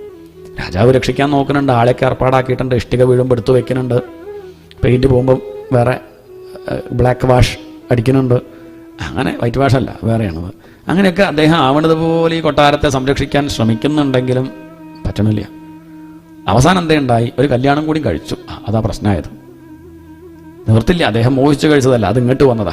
ചിലത് അങ്ങനെ വരും, നമ്മൾ ആഗ്രഹിച്ചിട്ടാവില്ല, ഇങ്ങോട്ട് വന്നു വിടും. കാലകന്യ എന്നാണ് അവളുടെ പേര്. അവളെ ആരും വിവാഹം കഴിക്കില്ല. എന്താ കാരണം വെച്ചാൽ ഇവളെ കഴിച്ചാൽ ഇവളുടെ അച്ഛൻ കാലനാ. അമ്മായച്ഛൻ വീട്ടിലേക്ക് വരില്ല എപ്പോഴെങ്കിലും. അത് വിരുന്നിന് വരുന്നത് ആർക്കാ ഇഷ്ടമാവുക? കാലം വരുന്നത്. അതുകൊണ്ട് ആരും ഇവളെ കഴിക്കില്ല. അങ്ങനെ ഇരിക്കെ ആരോ പറഞ്ഞു കൊടുത്തു, നീ പോയിട്ട് ആ പുരഞ്ജനെ കഴിച്ചോളൂ. അത് കേട്ടപ്പോൾ ഇവള് മുല്ലമാലയായിട്ട് പുരഞ്ജനൻ്റെ പിന്നാലെ വന്ന് കാണാണ്ട മാലിട്ടു. പിന്നീട് വന്നപ്പോൾ ഒന്നും അറിഞ്ഞതുമില്ല. മാലയും കണ്ട് ചാർത്തിയതും പുരഞ്ജന് വയ്യാണ്ടായി, ക്ഷീണമായി, ഐശ്വര്യം നഷ്ടപ്പെട്ടു, വലിയ ബുദ്ധിമുട്ട്, കണ്ണ് കാണുന്നില്ല, ചെവി കേൾക്കണില്ല, നടക്കാൻ 2 കാല് പോരാ, വടി കുത്തണം, ഇങ്ങനെയുള്ള അവസ്ഥയായി. പിന്നെ പലതും ഓർമ്മയില്ല. ആകെ ഓർമ്മ ആരെ പറ്റി മാത്രമാണ്? പുരഞ്ജനി പുരഞ്ജനി പുരഞ്ജനി പുരഞ്ജനി പുരഞ്ജനി ഇങ്ങനെ ജപിച്ച് നടക്കുകയാണ്. ശത്രുക്കൾ വന്ന് കൂട്ടിക്കൊണ്ടുപോയി തല്ലി ദ്രോഹിച്ചു. അവസാനം മരിക്കുന്നതിൻ്റെ മുമ്പായിട്ട് അദ്ദേഹം പുരഞ്ജനി എന്ന് വിളിച്ചാൽ മരിച്ചു. അദ്ദേഹം മരിച്ചു. അവസാന കാലത്ത് നമ്മൾ എന്താണോ സ്മരിക്കണത് അതായിട്ടാണ് ജനിക്കുക, അതായിട്ട് ബന്ധം ഉണ്ടാവും. അതുകൊണ്ടാണ് അവസാനം ഭഗവാനെ സ്മരിക്കണം എന്ന് പറയുന്നത്. അവസാനമല്ല, എപ്പോഴാണ് അവസാനം എന്നറിയില്ല. അതുകൊണ്ട് എപ്പോഴും ഈശ്വരനെ ചിന്തിച്ചുകൊണ്ടിരിക്കുക, അതാ വേണ്ടത്. എന്തായാലും ഇദ്ദേഹം പുരഞ്ജനിയെ വിചാരിച്ച് മരിച്ചത് കൊണ്ട് അടുത്ത ജന്മത്തിൽ സ്ത്രീ ആയിട്ട് ജനിച്ചു. എന്തോ ഭാഗ്യം, നല്ല സ്ഥലത്താണ് ജനിച്ചത്. അങ്ങനെ വിദർഭയിൽ ജനിച്ചു. രുക്മിണിയൊക്കെ ഉള്ള സ്ഥലം ആണ്. അങ്ങനെയുള്ള സ്ഥലത്ത് ജനിച്ചു. ദമയന്തി ആണ്, ലോപാമുദ്ര, ഇങ്ങനെയുള്ള മഹിളാരത്നങ്ങൾ ധാരാളം ഉണ്ടായ സ്ഥലമാണ്. അങ്ങനെയുള്ള പുണ്യസ്ഥലത്ത് ജനിക്കാൻ ആർക്ക് സാധിച്ചു? അദ്ദേഹത്തിന് സാധിച്ചു. അത് വലിയ ഭാഗ്യമാണ്. അതുമാത്രമല്ല, നല്ലൊരു ഭക്തനെ വിവാഹം കഴിക്കാൻ പറ്റി. ഭർത്താവിൻ്റെ പേര് മലയധ്വജൻ. എന്താ പേര്? മലയധ്വജൻ. വലിയ ഭക്തനാ. അങ്ങനെ കുറച്ച് കുട്ടികളൊക്കെ ഉണ്ടായി. കുറച്ച് കഴിഞ്ഞപ്പോൾ എല്ലാം ഉപേക്ഷിച്ച് ഈ രാജാവ് കാട്ടിക്ക് പോയപ്പോൾ ആരും പോയി? ഈ പുരഞ്ജന, സ്ത്രീയായ പുരഞ്ജന ഉണ്ടല്ലോ, അതും കൂടെ പോയി, ഭാര്യയും കൂടെ പോയി. അവിടെ വെച്ച് യോഗമാർഗത്തിൽ തൻ്റെ ദേഹം ഉപേക്ഷിച്ചു. ആര്? ഈ മലയധ്വജൻ. അപ്പം വലിയ സങ്കടം. ഭർത്താവിൻ്റെ ശരീരം എടുത്ത് ചതയിലേക്ക് എടുത്തു വെച്ചിട്ട് അവളങ്ങനെ വിഷമിച്ചിരിക്കുകയാണ്. അങ്ങനെ വിഷമിച്ചിരിക്കുമ്പോൾ ആ ദുഃഖം തീർക്കാനായിട്ട് അവിടേക്ക് ആര് വന്നു? ഒരു ബ്രാഹ്മണൻ അവിടെ എത്തി. ആ ബ്രാഹ്മണൻ വന്നിട്ട് ഈ സ്ത്രീയോട് ചോദിച്ചു, കാത്വം കസ്യാസി, നീ ആരാ? നീ ആരടിയാ? ആരാ ഈ കിടക്കണത്? എന്തിനാ നീ കരയണത്? ജാനാസിക്കും സഖായം മാം ഏനാഗ്രേ വിചചർത്ത. നീ ആരാ ചോദിച്ചപ്പം അവൾ ഉത്തരം പറഞ്ഞു, ഞാൻ ആരാ ചോദിച്ചാൽ മലയധ്വജൻ്റെ ഭാര്യ, ആ കിടക്കണത് എൻ്റെ ഭർത്താവാണ് മലയധ്വജൻ. അപ്പം അദ്ദേഹം ചോദിച്ചു, നീ സ്ത്രീയാ? നീ സ്ത്രീയാണോ ചോദിച്ചു. ആ ചോദ്യം കൊണ്ട് ഹൃദയത്തിലേക്ക് തറച്ചു. അപ്പോൾ ഓർമ്മ വന്നു, അല്ല, പൂർവ്വജന്മം ഓർമ്മ വന്നു. ഞാൻ സ്ത്രീയല്ലല്ലോ, ഞാൻ ആരാ? ഞാൻ പുരുഷനല്ലേ, എൻ്റെ പേര് പുരഞ്ജനൻ, ഞാൻ പുരഞ്ജനിയുടെ ഭർത്താവാണ്, പുരുഷനാണ്, പുരഞ്ജനാന്ന് പറഞ്ഞു. അപ്പോൾ ചോദിച്ചു, നീ പുരുഷന്? നീ സ്ത്രീയും പുരുഷനൊന്നുമല്ല, നീ എന്നെ ഓർക്കണുണ്ടോ? അവിസ്മരസി ചാത്മാനം അവിജ്ഞാത സഖം സഖേ. നീ നല്ലവണ്ണം എൻ്റെ മുഖത്തേക്ക് നോക്ക്, നീ എന്നെ ഓർക്കണുണ്ടോ? അവിജ്ഞാത സഖാവ്, അവിജ്ഞാത നാമാവ്, പേരറിയാത്ത കൂട്ടുകാരൻ. എടോ, നമ്മൾ രണ്ടുപേരും കൈപിടിച്ച് സുഖമായിട്ട് നടക്കുന്ന സമയത്ത് ഒരു കുഴപ്പമില്ലായിരുന്നല്ലോ. പെട്ടെന്ന് നീ ആ കൊട്ടാരം കണ്ട് എൻ്റെ കൈവിട്ട് പോയ അന്ന് മുതലല്ലേ നീ ഇങ്ങനെ ശോഷിച്ചു തുടങ്ങിയത്? ഇയാൾ തടിച്ചു കടിച്ചു വരുന്നു, മറ്റാൾ ശോഷിച്ചു പോകണു. കൂട്ടുകാരായിരുന്നു, ഒരു കുഴപ്പമില്ലാണ്ട് നടക്കായിരുന്നു. നീ എന്നെ ഓർക്കണില്ലേ? നമ്മൾ രണ്ടുപേരും ആ മാനസ സരസിലെ ഹംസങ്ങളല്ലേ? നീ എന്നെ മറന്നതല്ലേ നിന്റെ ദുഃഖത്തിന് കാരണമായത്? നീയും ഞാനും രണ്ടല്ലല്ലോ, ഒന്നല്ലേ? ഇതങ്ങോട്ട് കേട്ടതും തിരിച്ചറിവുണ്ടായി. രണ്ടുപേരും കൂടി ചേർന്നു, ഒന്നായി മാറി ഒരു ഹംസം, ഒരു അരയന്നം ആ മാനസ സരസിലൂടെ നീന്തി അങ്ങോട്ട് പോയി. ഇതാണ് കഥ. ഇതാണ് പുരഞ്ജനോപാഖ്യാനം.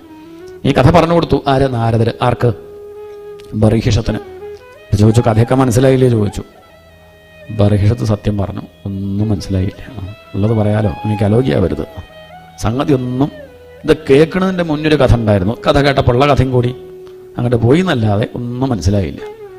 നാരദർ പറഞ്ഞു മനസ്സിലായി, അങ്ങനെ മനസ്സിലായില്ല എന്നൊക്കെ മനസ്സിലായി. പക്ഷേ ആ കാര്യങ്ങളൊക്കെ മനസ്സിലുണ്ടല്ലോ. 365 വെളുത്തപട്ടാളം, 365 കറുത്തപട്ടാളം, ചണ്ടവേഗൻ, ആ പാമ്പ്, 5 തല, 9 ദ്വാരമുള്ള കൊട്ടാരം, അതൊക്കെ മതി. ഇനി ഒന്നും കൂടി ഞാൻ ആ കഥ പറയാം. ശരിക്കും പറഞ്ഞാൽ നമ്മുടെ കഥയാണ് ഈ പറഞ്ഞത്. ജീവനാണ് പുരഞ്ജനൻ, പുരഞ്ജനിപ്പിക്കുന്നവൻ എന്നാണ് ആ പേരിൻ്റെ അർത്ഥം തന്നെ.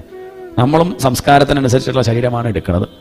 ഇപ്പം നമ്മൾ ഈ ഇരിക്കുന്ന ശരീരം, ഇങ്ങനെ ശരീരം നമ്മളെ എന്നോ കൊതിച്ചിട്ടുണ്ട്, അതുകൊണ്ടാണ് കിട്ടുന്നത്. നമ്മുടെ ജീവിതത്തിൽ ഉണ്ടാവുന്ന കാര്യങ്ങളും നമ്മൾ ഇന്നല്ലെങ്കിൽ അല്ലെങ്കിൽ ഇന്നലകളിൽ എപ്പോഴോ ചിന്തിച്ച കാര്യമാണ് സംഭവിക്കുന്നത്. അതുകൊണ്ടാണ് നല്ലത് മാത്രം ചിന്തിച്ചാൽ മതി എന്ന് പറയുന്നത്. നമ്മൾ വേണ്ടാത്തത് എങ്ങനെ ചിന്തിച്ച് അത് വരും. നിരന്തരമായി ചിന്തിക്കുന്നതാണ് വരുന്നത്. ഈ മനസ്സാണ് എന്തായി മാറുന്നത്, അതാണ് സങ്കല്പമാണ് സത്യമായിട്ട് മാറുന്നത്. അതുകൊണ്ട് നല്ലത് മാത്രം സങ്കല്പിക്കുക, അതാണ് വേണ്ടത്. അവിജ്ഞാത നാമാവ് എന്ന് പറഞ്ഞാൽ ഈശ്വരൻ ആണ്. ഈശ്വരനെ എന്ത് പേര് വേണമെങ്കിൽ വിളിക്കാം, എന്ത് വിളിച്ചാൽ അദ്ദേഹം കേൾക്കും എന്നാണ്. അവിജ്ഞാത എന്ന് ഭഗവാന്റെ പേരനുണ്ട്. അവിജ്ഞാത സഹസ്രാംശുഹു, സഹസ്രാമത്തിൽ തന്നെ പേരുണ്ട്. പേരറിയാത്ത കൂട്ടുകാരൻ, പേരാർക്കും അറിയില്ല, പലരും പല പേര് വിളിക്കണമെന്നേ ഉള്ളൂ. ആ കൂട്ടുകാരൻ്റെ കൂടെ തന്നെയാണ് ജീവൻ. അപ്പോഴൊക്കെ സമാധാന, സ്വസ്ഥത ഉണ്ട്. ഉറങ്ങുമ്പം ഈശ്വരൻ്റെ കൂടെയാണ്, നല്ല സമാധാനമല്ലേ. ആ കൂട്ടുകാരൻ്റെ കൈ പിടിച്ചിരിക്കുക, അതാണ് ഇത്ര സമാധാനം. രാവിലെ ഉണർന്നാൽ പോയി. പിന്നെ ഈ കൊട്ടാരത്തിനോടുള്ള അഭിമാനം. ഏതാ കൊട്ടാരം? 9 ദ്വാരം ഉള്ള കൊട്ടാരം, 9 കവാടങ്ങളാ. നോക്കിയാൽ കാണാം, 9 ദ്വാരങ്ങളാണ്. നവദ്വാരേ പുരേദേഹി, ഗീതയിലും കാണാം. 9 ദ്വാരമുള്ള കൊട്ടാരമാണ്. അതാണ് ഈ ശരീരം. അതിലാരാളുള്ളത്? അതിൽ കുറേ കവാടങ്ങൾ. ഈ കാണുന്ന 2 കണ്ണ്, അതാണ് ജനൽ. നമ്മളുടെ അനുവാദം ഇല്ലാണ്ട് ഇടയ്ക്ക് ചിമ്മാറുണ്ട്, ഇടയ്ക്ക് നമ്മൾ അറിഞ്ഞുകൊണ്ടും ചിമ്മാറുണ്ട്. ജനലിന് പൊളിയില്ല. ചെവി, ഉള്ളിലെ കൊത്തളങ്ങൾ, ക്രീഡാശാല, പാഠശാല, അതൊക്കെ ഉള്ളിലൊരു ക്യാമറ വെച്ചാൽ മനസ്സിലാവും. അതിലാരെ കണ്ടു അത് നമുക്ക് കാണാൻ സാധിക്കില്ല, പക്ഷെ പറയുമ്പം മനസ്സ്, അതാണ് സുന്ദരി. ആ സുന്ദരിയുടെയാണ് ഈ ശരീരം. കൊട്ടാരാരുടെയാ? മനസ്സിൻ്റെയാണ്. ആ മനസ്സിൻ്റെ അടിമയായും കൊണ്ടാണ് പിന്നെ ജീവൻ കഴിയുന്നത്. ആ മനസ്സാണ് എല്ലാ പ്രശ്നങ്ങൾക്കും കാരണം. ദേഹം എൻ്റെ ഞാൻ എന്ന് തോന്നിപ്പിക്കുന്നത് ആരാ? മനസ്സാണ്. അതുകൊണ്ടാണ് ധരിപ്പിച്ചു കഴിഞ്ഞാൽ പിന്നെ ഒന്നും അറിയില്ലല്ലോ. അറിയോ? കഴിഞ്ഞു. ഇനി ധരിപ്പിക്കൊന്നും വേണ്ട. ഭാഗവൻ തന്നെ ശ്രദ്ധിച്ചിരിക്കുകയാണെന്ന് വെച്ചാൽ കൊതു കടിച്ചാലും നമ്മൾ അറിയില്ല, സമയം പോകുന്നത് അറിയില്ല, ബസ് പോയാലും അറിയില്ല, 5 മണിയായാലും അറിയില്ല. ഞാൻ അറിയുന്നുണ്ട്, 4:30 ആവണേ ഉള്ളൂ, നോക്കിക്കോളാം, 5 മണിയാകുമ്പോൾ നിർത്തിക്കോളാം, പോരെ, അതുപോലെ അത് നടക്കും. അപ്പോൾ അത്രയേ ഉള്ളൂ. അപ്പോൾ അതാണ് കാര്യം. മനസ്സാണതെല്ലാം ഉണ്ടാക്കുന്നത്, ഇല്ലെങ്കിൽ ഒന്നുമില്ല. അപ്പം മനസ്സിൻ്റെയാണ് ശരീരം.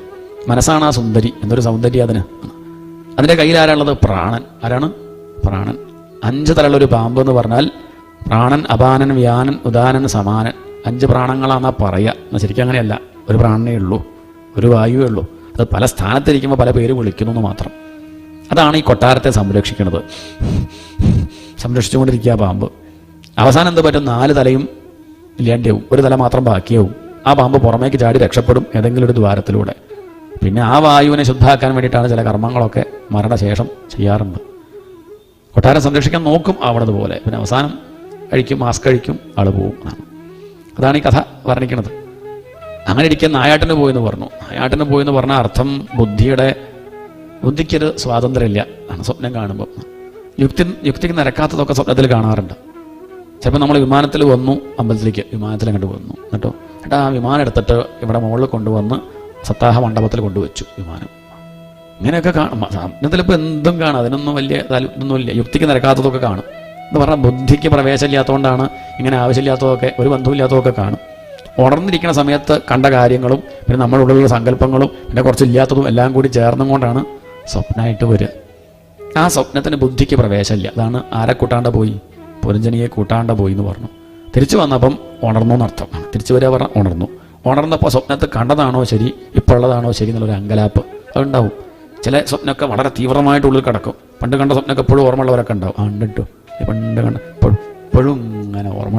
ചില സ്വപ്നങ്ങൾ അങ്ങനെയാണ്. ചിലതൊരു ഓർമ്മയുണ്ടാവില്ല. എത്ര സ്വപ്നം ഇന്നലെയൊക്കെ കണ്ടിട്ടുണ്ടാവും, പക്ഷേ അത് കാണുമ്പോഴേ ഓർമ്മ ഉണ്ടാവുള്ളൂ. രാവിലെ ആകുമ്പോഴേക്ക് അത് പോകും. 5 മിനിറ്റൊക്കെ നിൽക്കും. ചിലതങ്ങനെ കുറച്ച് കാലം നിൽക്കും.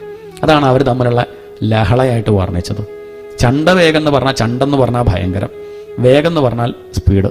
വളരെ വേഗത്തിൽ സഞ്ചരിക്കുന്ന ശത്രു ആരാത്? കാലം. എത്ര പെട്ടെന്നാണ് പോണത്? 2023. നോക്കി നിൽക്കുമ്പോഴേക്ക് 24 ആവും. നമ്മളതറിയില്ല, പക്ഷേ നമ്മളെ കാണുന്നവർക്ക് മനസ്സിലാവും. അമുഖം ചൊളിയണതും നെറ്റിയിൽ വര വീണതും മുടി വെളുക്കണതും ഒക്കെ, മുടി കൊഴിയണതും ഒക്കെ കുറച്ച് കഴിയുമ്പം കാണുമ്പോൾ മനസ്സിലാവും. പക്ഷെ നമ്മളതറിയില്ല. ഇതാണ് ചണ്ടവേഗൻ. 365 വെളുത്ത പട്ടാളക്കാരും 365 കറുത്ത പട്ടാളക്കാരും. ഏതാത് ദിനരാത്രങ്ങൾ ആണ്, രാവും പകലുമാണ്. ഇപ്പം ആരാ നമ്മളെ കൊട്ടാരത്തെ ആക്രമിച്ചുകൊണ്ടിരിക്കുന്നത്? വെളുത്ത പട്ടാളം. ഒരു 6 മണി വരെ വെളുത്ത പട്ടാളം അങ്ങനെ ആക്രമിക്കും. പിന്നെ ഷിഫ്റ്റാണ്. പിന്നെ കറുത്ത പട്ടാളക്കാർക്ക് ആയുധം കൊടുത്തിട്ട് പറയും നിങ്ങൾ ആക്രമിച്ചോളൂ, ഞങ്ങൾ നാളെ രാവിലെ വരാം എന്ന് പറഞ്ഞാൽ അവർ പോകും. ഇതിന് റെസ്റ്റില്ല, അവരങ്ങനെ ആക്രമിച്ചുകൊണ്ടിരിക്കുകയാണ്. നമ്മൾ പൊരുതിക്കൊണ്ടിരിക്കുകയാണ്. നമ്മളത് വൈറ്റ് ആകുമ്പോഴേക്കും നമ്മൾ ബ്ലാക്ക് ആക്കും, പെയിൻ്റ് അടിക്കുകയാണ്. കൊട്ടാരം സംരക്ഷിക്കുക. ഇഷ്ടിക പോവും, ഡെൻ്റൽ ഹോസ്പിറ്റലിൽ പോയിട്ട് വയ്ക്കും. അത് പല്ല് വയ്ക്കുക, പല്ല് പോയി എന്നാണ് പറഞ്ഞത്. നമ്മൾ സമ്മതിക്കില്ല, അല്ലല്ല കേട്ടോ പ്രായമില്ല എന്നൊക്കെ പറഞ്ഞിങ്ങനെ പിടിച്ചു നിൽക്കാൻ നോക്കുമെങ്കിലും കാലകന്യ മാലട്ട പിന്നെ നിവർത്തിയില്ല. പിന്നെ മരുന്ന് ഫലിക്കില്ല എന്നാണ്. പിന്നെ മേക്കപ്പ് കൊണ്ടൊന്നും കാര്യമില്ല, എങ്ങനെയായാലും തിരിച്ചറിയുന്നതാണ്. കാലകന്യ വന്ന് മാലട്ടു, പിന്നെ കഴിഞ്ഞില്ലേ, വലിയ ബുദ്ധിമുട്ടായി, ക്ഷീണമായി, ഓർമ്മ പോയി, മനസ്സിന് തന്നെ ശക്തിയില്ലാണ്ടായി, വലിയ പ്രയാസം. അങ്ങനെ വരുമ്പോൾ എന്താ ഉണ്ടാവുക? ഇന്ദ്രിയങ്ങളെ ക്ഷീണിക്കുന്ന സമയത്ത് എന്ത് പറ്റും ചോദിച്ചാൽ, മനസ്സൊക്കെ നല്ല നമ്മുടെ കൺട്രോളിലായ സമയത്ത് നമ്മൾ എന്തൊക്കെയാണോ മനസ്സിൻ്റെ അകത്തേക്ക് പ്രവേശിപ്പിച്ചത് അതാണ് നമ്മുടെ സ്വാതന്ത്ര്യത്തിൽ ഇല്ലാണ്ടിരിക്കുമ്പോൾ പുറത്തേക്ക് വരിക.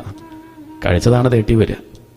നമ്മളായ കാലത്ത് എന്തൊക്കെയാണോ ഉള്ളിലേക്ക് ശേഖരിച്ച് വെച്ചത് അതാണ് അവസാന കാലത്ത് ബോധമില്ലാണ്ടിരിക്കുമ്പോൾ ഒക്കെ പുറമേക്ക് വരും. അതുകൊണ്ട് മക്കളെ കൊണ്ടൊന്നും പറയിപ്പിക്കേണ്ട, നല്ലത് മാത്രം അകത്ത് വെച്ചാൽ മതി. അവസാനം അങ്ങനെ കിടക്കുമ്പോഴെങ്കിലൊക്കെ വന്നാൽ അതുകൊണ്ട് ശ്രദ്ധിക്കുക. അതാണ് ഉണർന്നിരിക്കുമ്പോൾ നമ്മുടെ കൺട്രോളുള്ള സമയം ജാഗ്രത അവസ്ഥയാണ്. ആ ജാഗ്രത അവസ്ഥയിൽ നല്ലത് മാത്രം ഉള്ളിലേക്ക് വെച്ചാൽ സ്വപ്നവും എന്തായി മാറും? നല്ല സ്വപ്നമേ കാണുള്ളൂ.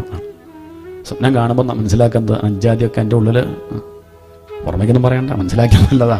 അതുകൊണ്ട് ഉണർന്നിരിക്കുമ്പം നല്ലത് മാത്രം കാണുക, കേൾക്കുക, പറയുക, അതിന് ശ്രദ്ധിക്കണം. അതാണ് കാണിക്കുന്നത്, അതാണ് വർണ്ണിച്ചത്. അതാണ് ചണ്ടവേഗം വന്നു, കാലകന്യം ആലട്ടു, വയ്യാണ്ടിയായി, പുരഞ്ജനിയെ പറ്റി മാത്രം ഓർമ്മ എന്ന് പറഞ്ഞാൽ പൂർവ്വ സംസ്കാരം ഉള്ളിലുള്ളത് മനസ്സിലുള്ളതല്ലേ ഉണ്ടാവുക. ദൃഢമായ സംസ്കാരം വിഷയമായിരുന്നു. അതുകൊണ്ട് എന്ത് പറ്റി? മരിച്ച സമയത്ത് മുക്തിയൊന്നും കിട്ടിയില്ല. സ്ത്രീയായിട്ട് ജനിച്ചു, പക്ഷെ ഭാഗ്യം എന്ന് പറയട്ടെ, നല്ല സ്ഥലത്ത് ജനിച്ചു, ഭാഗ്യമാണ്. വേറെ എവിടെയെങ്കിലൊക്കെ ആയിരുന്നെങ്കിൽ വലിയ കഷ്ടമല്ലേ. നല്ലൊരു സ്ഥലത്ത് ജനിച്ചു, ഒരു ഭക്തനെ വിവാഹം കഴിക്കാൻ പറ്റി. എന്താ അപ്പം അതിന് ന്യായം പറയുക? ആരുടെ കൂടെ നടന്നത് കുറച്ചു കാലം? ആ കൂട്ടുകാരൻ്റെ കൂടെ, ഈശ്വരൻ്റെ കൂടെ കുറച്ചു കാലം നടന്നില്ല, ആ ഭഗവാന്റെ കാരുണ്യം. അതുകൊണ്ടാണ് വീണ്ടും നല്ലൊരു സ്ഥലത്ത് ജനിക്കാൻ പറ്റി. അപ്പം ഇങ്ങനൊരു സ്ഥലത്തായതുകൊണ്ട് എത്ര ഭാഗ്യമാണ് നിങ്ങൾക്ക്. എല്ലാ മാസം എന്തെങ്കിലുമൊക്കെ ആയിട്ട് സത്സംഗം തരാവണില്ലേ? വേറെ എവിടെയെങ്കിലും ആണെങ്കിലും, ആസ്ട്രേലിയയിലാണെങ്കിലും എന്ത് ചെയ്യും? അവിടെ വേറെ എന്തെങ്കിലും ഉണ്ടാവുകയായിരിക്കും, നിശ്ചയില്ല. എന്തായാലും സപ്താഹമൊക്കെ കേൾക്കാൻ പ്രയാസമായിരിക്കും. അപ്പോൾ അതാ പറയണത്, ഇങ്ങനെയുള്ള സ്ഥലത്ത് ജനിക്കുക അതൊക്കെ ഒരു ഭാഗ്യമാണ്. അങ്ങനെ ഒരു സത്സംഗം തരായി, അതിൽ കുറച്ച് മക്കളൊക്കെ ഉണ്ടായി. ശ്രവണം, കീർത്തനം, സ്മരണം, അർച്ചനം, ഇതൊക്കെയാണ് മക്കൾ. അങ്ങനെ കുറച്ച് കഴിഞ്ഞപ്പോൾ എല്ലാം ഉപേക്ഷിച്ച് മലയധ്വജം പോയി. വാനപ്രസ്ഥം എന്നർത്ഥം. ഒരു ജീവൻ വാനപ്രസ്ഥം സ്വീകരിച്ചു, കാട്ടിലെത്തി. അവിടെ എത്തി സാധന ചെയ്യുകയാണ്, ഭഗവാനെ തന്നെ ആശ്രയിക്കുന്നു. കിട്ടണില്ലല്ലോ ഭഗവാൻ എന്ന് പറഞ്ഞ് കരയുകയാണ്. എന്താണ്? കുറേ ശ്രമിച്ചു, പലതും ചെയ്തു, പ്രയത്നിച്ചു, ഒന്നും കിട്ടണില്ലല്ലോ, ശാന്തി ഞാൻ അനുഭവിക്കണില്ലല്ലോ എന്ന് പറഞ്ഞ് കരയണ സമയത്ത് ഭഗവാന്റെ കൃപ ഉണ്ടാവും. നമ്മൾ കുറേ മെനക്കെടുക, അപ്പോൾ അവസാനം എന്തുണ്ടാവും? മെനക്കെടാണ്ട് കൃപ ഉണ്ടാവില്ല. നമ്മളിങ്ങനെ മെനക്കെടുമ്പം ഭഗവാൻ എന്നാ കിട്ടിക്കോട്ടെ. കിട്ടുമ്പം തൻ്റെ കേമത്തോണ്ട് കിട്ടി വിചാരിക്കരുത്, ഭഗവാന്റെ കൃപ കൊണ്ടാണ് കിട്ടുന്നത്. അങ്ങനെ കരഞ്ഞുകൊണ്ടിരിക്കുക. അവിടേക്ക് ബ്രാഹ്മണം വന്നു പറഞ്ഞാൽ ഭഗവാൻ തന്നെ ഗുരുനാഥൻ്റെ രൂപത്തിൽ വന്നു. അതാണ് ബ്രാഹ്മണം വന്നു പറഞ്ഞത്. ഉപദേശം കൊടുത്തു, തത്വമസി. ആ ഉപദേശമാണ്, നീ പുരുഷനല്ല, നീ സ്ത്രീയല്ല, നീ ശരീരമല്ല, നീ മനസ്സല്ല, നീയും ഞാനും രണ്ടല്ല. തത് ത്വമസി, നീ അന്വേഷിക്കണ ആനന്ദം നിന്നിൽ തന്നെയാണ്, ഞാനും നീയൊക്കെ ഒന്ന് തന്നെ എന്ന് ബോധ്യപ്പെടുത്തി കൊടുത്തു. അപ്പോഴാണ് ഹംസമാണെന്ന് ബോധ്യമായി. നമ്മളൊക്കെ കരഞ്ഞുകൊണ്ടിരിക്കുകയാണ്, ഞാൻ ഒന്നിനും കൊള്ളാത്തവനാണ്, പാപിയാണെന്ന് പറഞ്ഞു. അല്ലല്ല, നമ്മളൊക്കെ പരമഹംസന്മാരാ, നമ്മളൊക്കെ ഭഗവാന്റെ മക്കളാണ്. അമൃതത്വത്തിൻ്റെ അരുമക്കിടാങ്ങളെ എന്നാണ് ഉപനിഷത്തിലൊക്കെ വിളിക്കുന്നത്. കൃണ്ണന്തു വിശ്വേ അമൃതസ്യ പുത്രാഹ, അതാണ് വിശേഷണം. നമ്മളൊക്കെ ഈ ഭഗവാനെ അനുഭവിക്കാൻ യോഗ്യത ഉള്ളവരാ, അല്ലെങ്കിൽ ഇവിടെ ജനിക്കില്ലായിരുന്നു. അപ്പം അതുകൊണ്ട് അതിനുവേണ്ടി ശ്രമിക്കുകയാണ് വേണ്ടത്. ഈ തത്വാർത്ഥം മനസ്സിലായപ്പോഴോ ആ ജീവൻ എന്തായി മാറി? ബ്രഹ്മമായി മാറി. മാറുക എന്നൊക്കെ പറയുമ്പം പറയാന്നേ ഉള്ളൂ. എന്ത് ജീവൻ, എന്ത് ബ്രഹ്മം? ഈശ്വരൻ മാത്രം, ബ്രഹ്മം മാത്രമേ ഉള്ളൂ. അതാണ് ഹംസമായി എന്ന് പറഞ്ഞത്. ഹംസ എന്നുള്ളത് തിരിച്ചു പറഞ്ഞാൽ എന്തായി? സോഹം എന്നാണ്. സഹ പറഞ്ഞാൽ അവൻ, അഹം എന്ന് പറഞ്ഞാൽ ഞാൻ. അവനും ഞാനൊക്കെ ഒന്ന് ആലോചിച്ചാൽ ഒന്ന് തന്നെയാണ്. ആലോചിക്കാണ്ടിരിക്കുമ്പോൾ രണ്ടായി തോന്നും. ഒന്ന് കാര്യമായിട്ടൊന്ന് ശ്രദ്ധിച്ചാൽ ആ ശരീരവും മണ്ണാവും, ഈ ശരീരവും മണ്ണാവും. ഉള്ളിലുള്ള ആത്മാവ് ഒന്നേ ഉള്ളൂ താനും. പിന്നെന്താ വ്യത്യാസം? നമ്മളൊക്കെ ഒന്ന് തന്നെ, നമ്മളൊക്കെ ഭഗവാന്റെ സ്വരൂപങ്ങളാണെന്ന് ബോധ്യവും. അതാണ് ഹംസമായി എന്ന് പറഞ്ഞതിൻ്റെ താല്പര്യം. ഇത്രയും അങ്ങോട്ട് കേട്ടു. ആ ബർഹിഷത്തിന്, കർമ്മഠനാണെങ്കിൽ പോലും അരമണിക്കൂർ ആ കഥ കേട്ടപ്പോഴേക്ക് എന്തുണ്ടായി? ആ മഹാത്മാവിൻ്റെ കാരുണ്യം കൊണ്ട്, നാരദ മഹർഷിയുടെ ആ കാരുണ്യം കൊണ്ട് ആ ജീവന് സൽഗതി കിട്ടിയെന്നാണ്. കർമ്മങ്ങളൊക്കെ ചെയ്യണത് മനസ്സാണേ, ശരീരമല്ല. ശരീരം ഒരു ഉപകരണം മാത്രം. ഒരു ഉപാധി മാത്രം. മനസ്സ് ഞാനല്ല എന്ന് പറഞ്ഞാൽ രക്ഷപ്പെട്ടു. ആ അറയിലാണ് വിവേകം, ജ്ഞാനം. അത് മനസ്സിലാക്കിയപ്പോഴോ ഒരു വിഷമം ഇല്ലാണ്ട് കഴിഞ്ഞു. അതാണ് ഈ പ്രജനോപാഖ്യാനം കഥ. അതിനുശേഷം പിന്നീട് പഞ്ചമസ്കന്ധം ആരംഭിക്കുകയാണ്. പഞ്ചമസ്കന്ധത്തിൻ്റെ താല്പര്യം, അതിൻ്റെ ലക്ഷണം സ്ഥാനമാണ്. സ്ഥാനത്തെപ്പറ്റി ഈ പ്രപഞ്ചത്തിൽ ഈ ബ്രഹ്മാണ്ടത്തെ വർണ്ണിക്കണു, ഗ്രഹങ്ങളെപ്പറ്റി, നക്ഷത്രങ്ങളെപ്പറ്റി അതൊക്കെ വിസ്തരിക്കുകയാണ്. ശരിക്കും പറഞ്ഞാൽ ആ സ്ഥാനം മാത്രമല്ല എന്ന് ആചാര്യന്മാർ പറയും. എന്തിനാണ് വർണ്ണിക്കണമെന്ന് ചോദിച്ചാൽ മനുഷ്യജന്മത്തിൻ്റെ സ്ഥാനമാണ്. ഈ പ്രപഞ്ചത്തിൽ മനുഷ്യനായിട്ട് നമ്മളൊക്കെ ജനിച്ചല്ലോ. മനുഷ്യരായിട്ട് നമുക്ക് വല്ല സ്ഥാനം ഉണ്ടോ? അവിടെ ഉണ്ട്. എന്താ സ്ഥാനം? ഭഗവാനെ അറിയാനുള്ള കഴിവ് അത് കൂടുതലും ഉള്ളത് മനുഷ്യർക്കാണ്. അത് മനസ്സിലാക്കണം. മറ്റു ജന്തുക്കളെ പോലെയല്ല മനുഷ്യൻ. മറ്റു ജന്തുക്കളെ പോലെ ഉണ്ണാനും കിടന്നുറങ്ങാനും ഒന്നും നമുക്ക് സാധിക്കില്ല. മറ്റു ജന്തുക്കളെ പോലെ സുഖം അനുഭവിക്കാൻ മനുഷ്യന് സാധിക്കില്ല. അതൊരു പരിമിതിയാണ്, വലിയ പ്രയാസമാണ്. അപ്പം നമുക്കിപ്പോൾ ഭക്ഷണം കഴിക്കണമെങ്കിൽ വൃത്തിയുള്ള സ്ഥലത്ത് വൃത്തിയുള്ള ആൾ വൃത്തിയിൽ വിളമ്പിയാൽ മാത്രമേ അല്ലേ പറ്റുള്ളൂ. പായസം നിലത്ത് വിളമ്പിയാൽ കഴിക്കുമോ? ആ നായ കഴിക്കും. അതാണ്, അത് പ്രശ്നമൊന്നുമില്ല. നമുക്ക് റോഡുമ്പോൾ കിടക്കാൻ പറഞ്ഞാൽ കിടക്കുമോ? പക്ഷെ നായ കിടക്കും, സുഖമായിട്ട് കിടക്കണത് കാണാം. അപ്പോൾ വഴിക്കൊന്ന് നോക്കിയാൽ മതി. ചുരുട്ട് കൂടി അങ്ങനെ എന്ത് നമ്മൾ അടുത്ത് പോയാലും നീറ്റ് പോകില്ല. കാരണം അത് സുഖമായിട്ട് കിടക്കാൻ നമുക്ക് പറ്റും. നമുക്ക് വിരി വേണം, പുതപ്പ് വേണം, AC വേണം, അത് വേണം, എന്തൊക്കെ വേണം. എന്നാൽ തന്നെ ഉറക്കമില്ല. ജന്തുക്കൾക്ക് അങ്ങനെയല്ല. അവർക്കൊക്കെ പറ്റും. ആഹാരവും നിദ്രയും മൈഥുനവും ആണ്. ഏത് സമയത്തും എന്തും ആവാം. നമുക്ക് പറ്റുമോ? ഇത് അമ്പലമാണ്, പാടില്ല. അങ്ങാടിയാണ്, പാർക്കിലാവാം. തൊട്ടപ്പുറത്താ, ഇവിടുന്ന് പറ്റില്ല എന്ന് പറഞ്ഞാൽ ഇങ്ങനെയുള്ള വ്യത്യാസം ആർക്കുണ്ട്? അപ്പോൾ മനുഷ്യനുണ്ട്, മൃഗങ്ങൾക്കുണ്ടോ? അമ്പലമാണ്, എന്ത്, അതൊന്നുമില്ല. അങ്ങനെയുള്ള വ്യത്യാസമില്ല. അതുകൊണ്ട് ഭോഗമാണ് പ്രധാനമെങ്കിൽ മനുഷ്യനായ ബുദ്ധിമുട്ടാണ്. പിന്നെ എന്താ ഈ മനുഷ്യൻ്റെ കേമത്വം?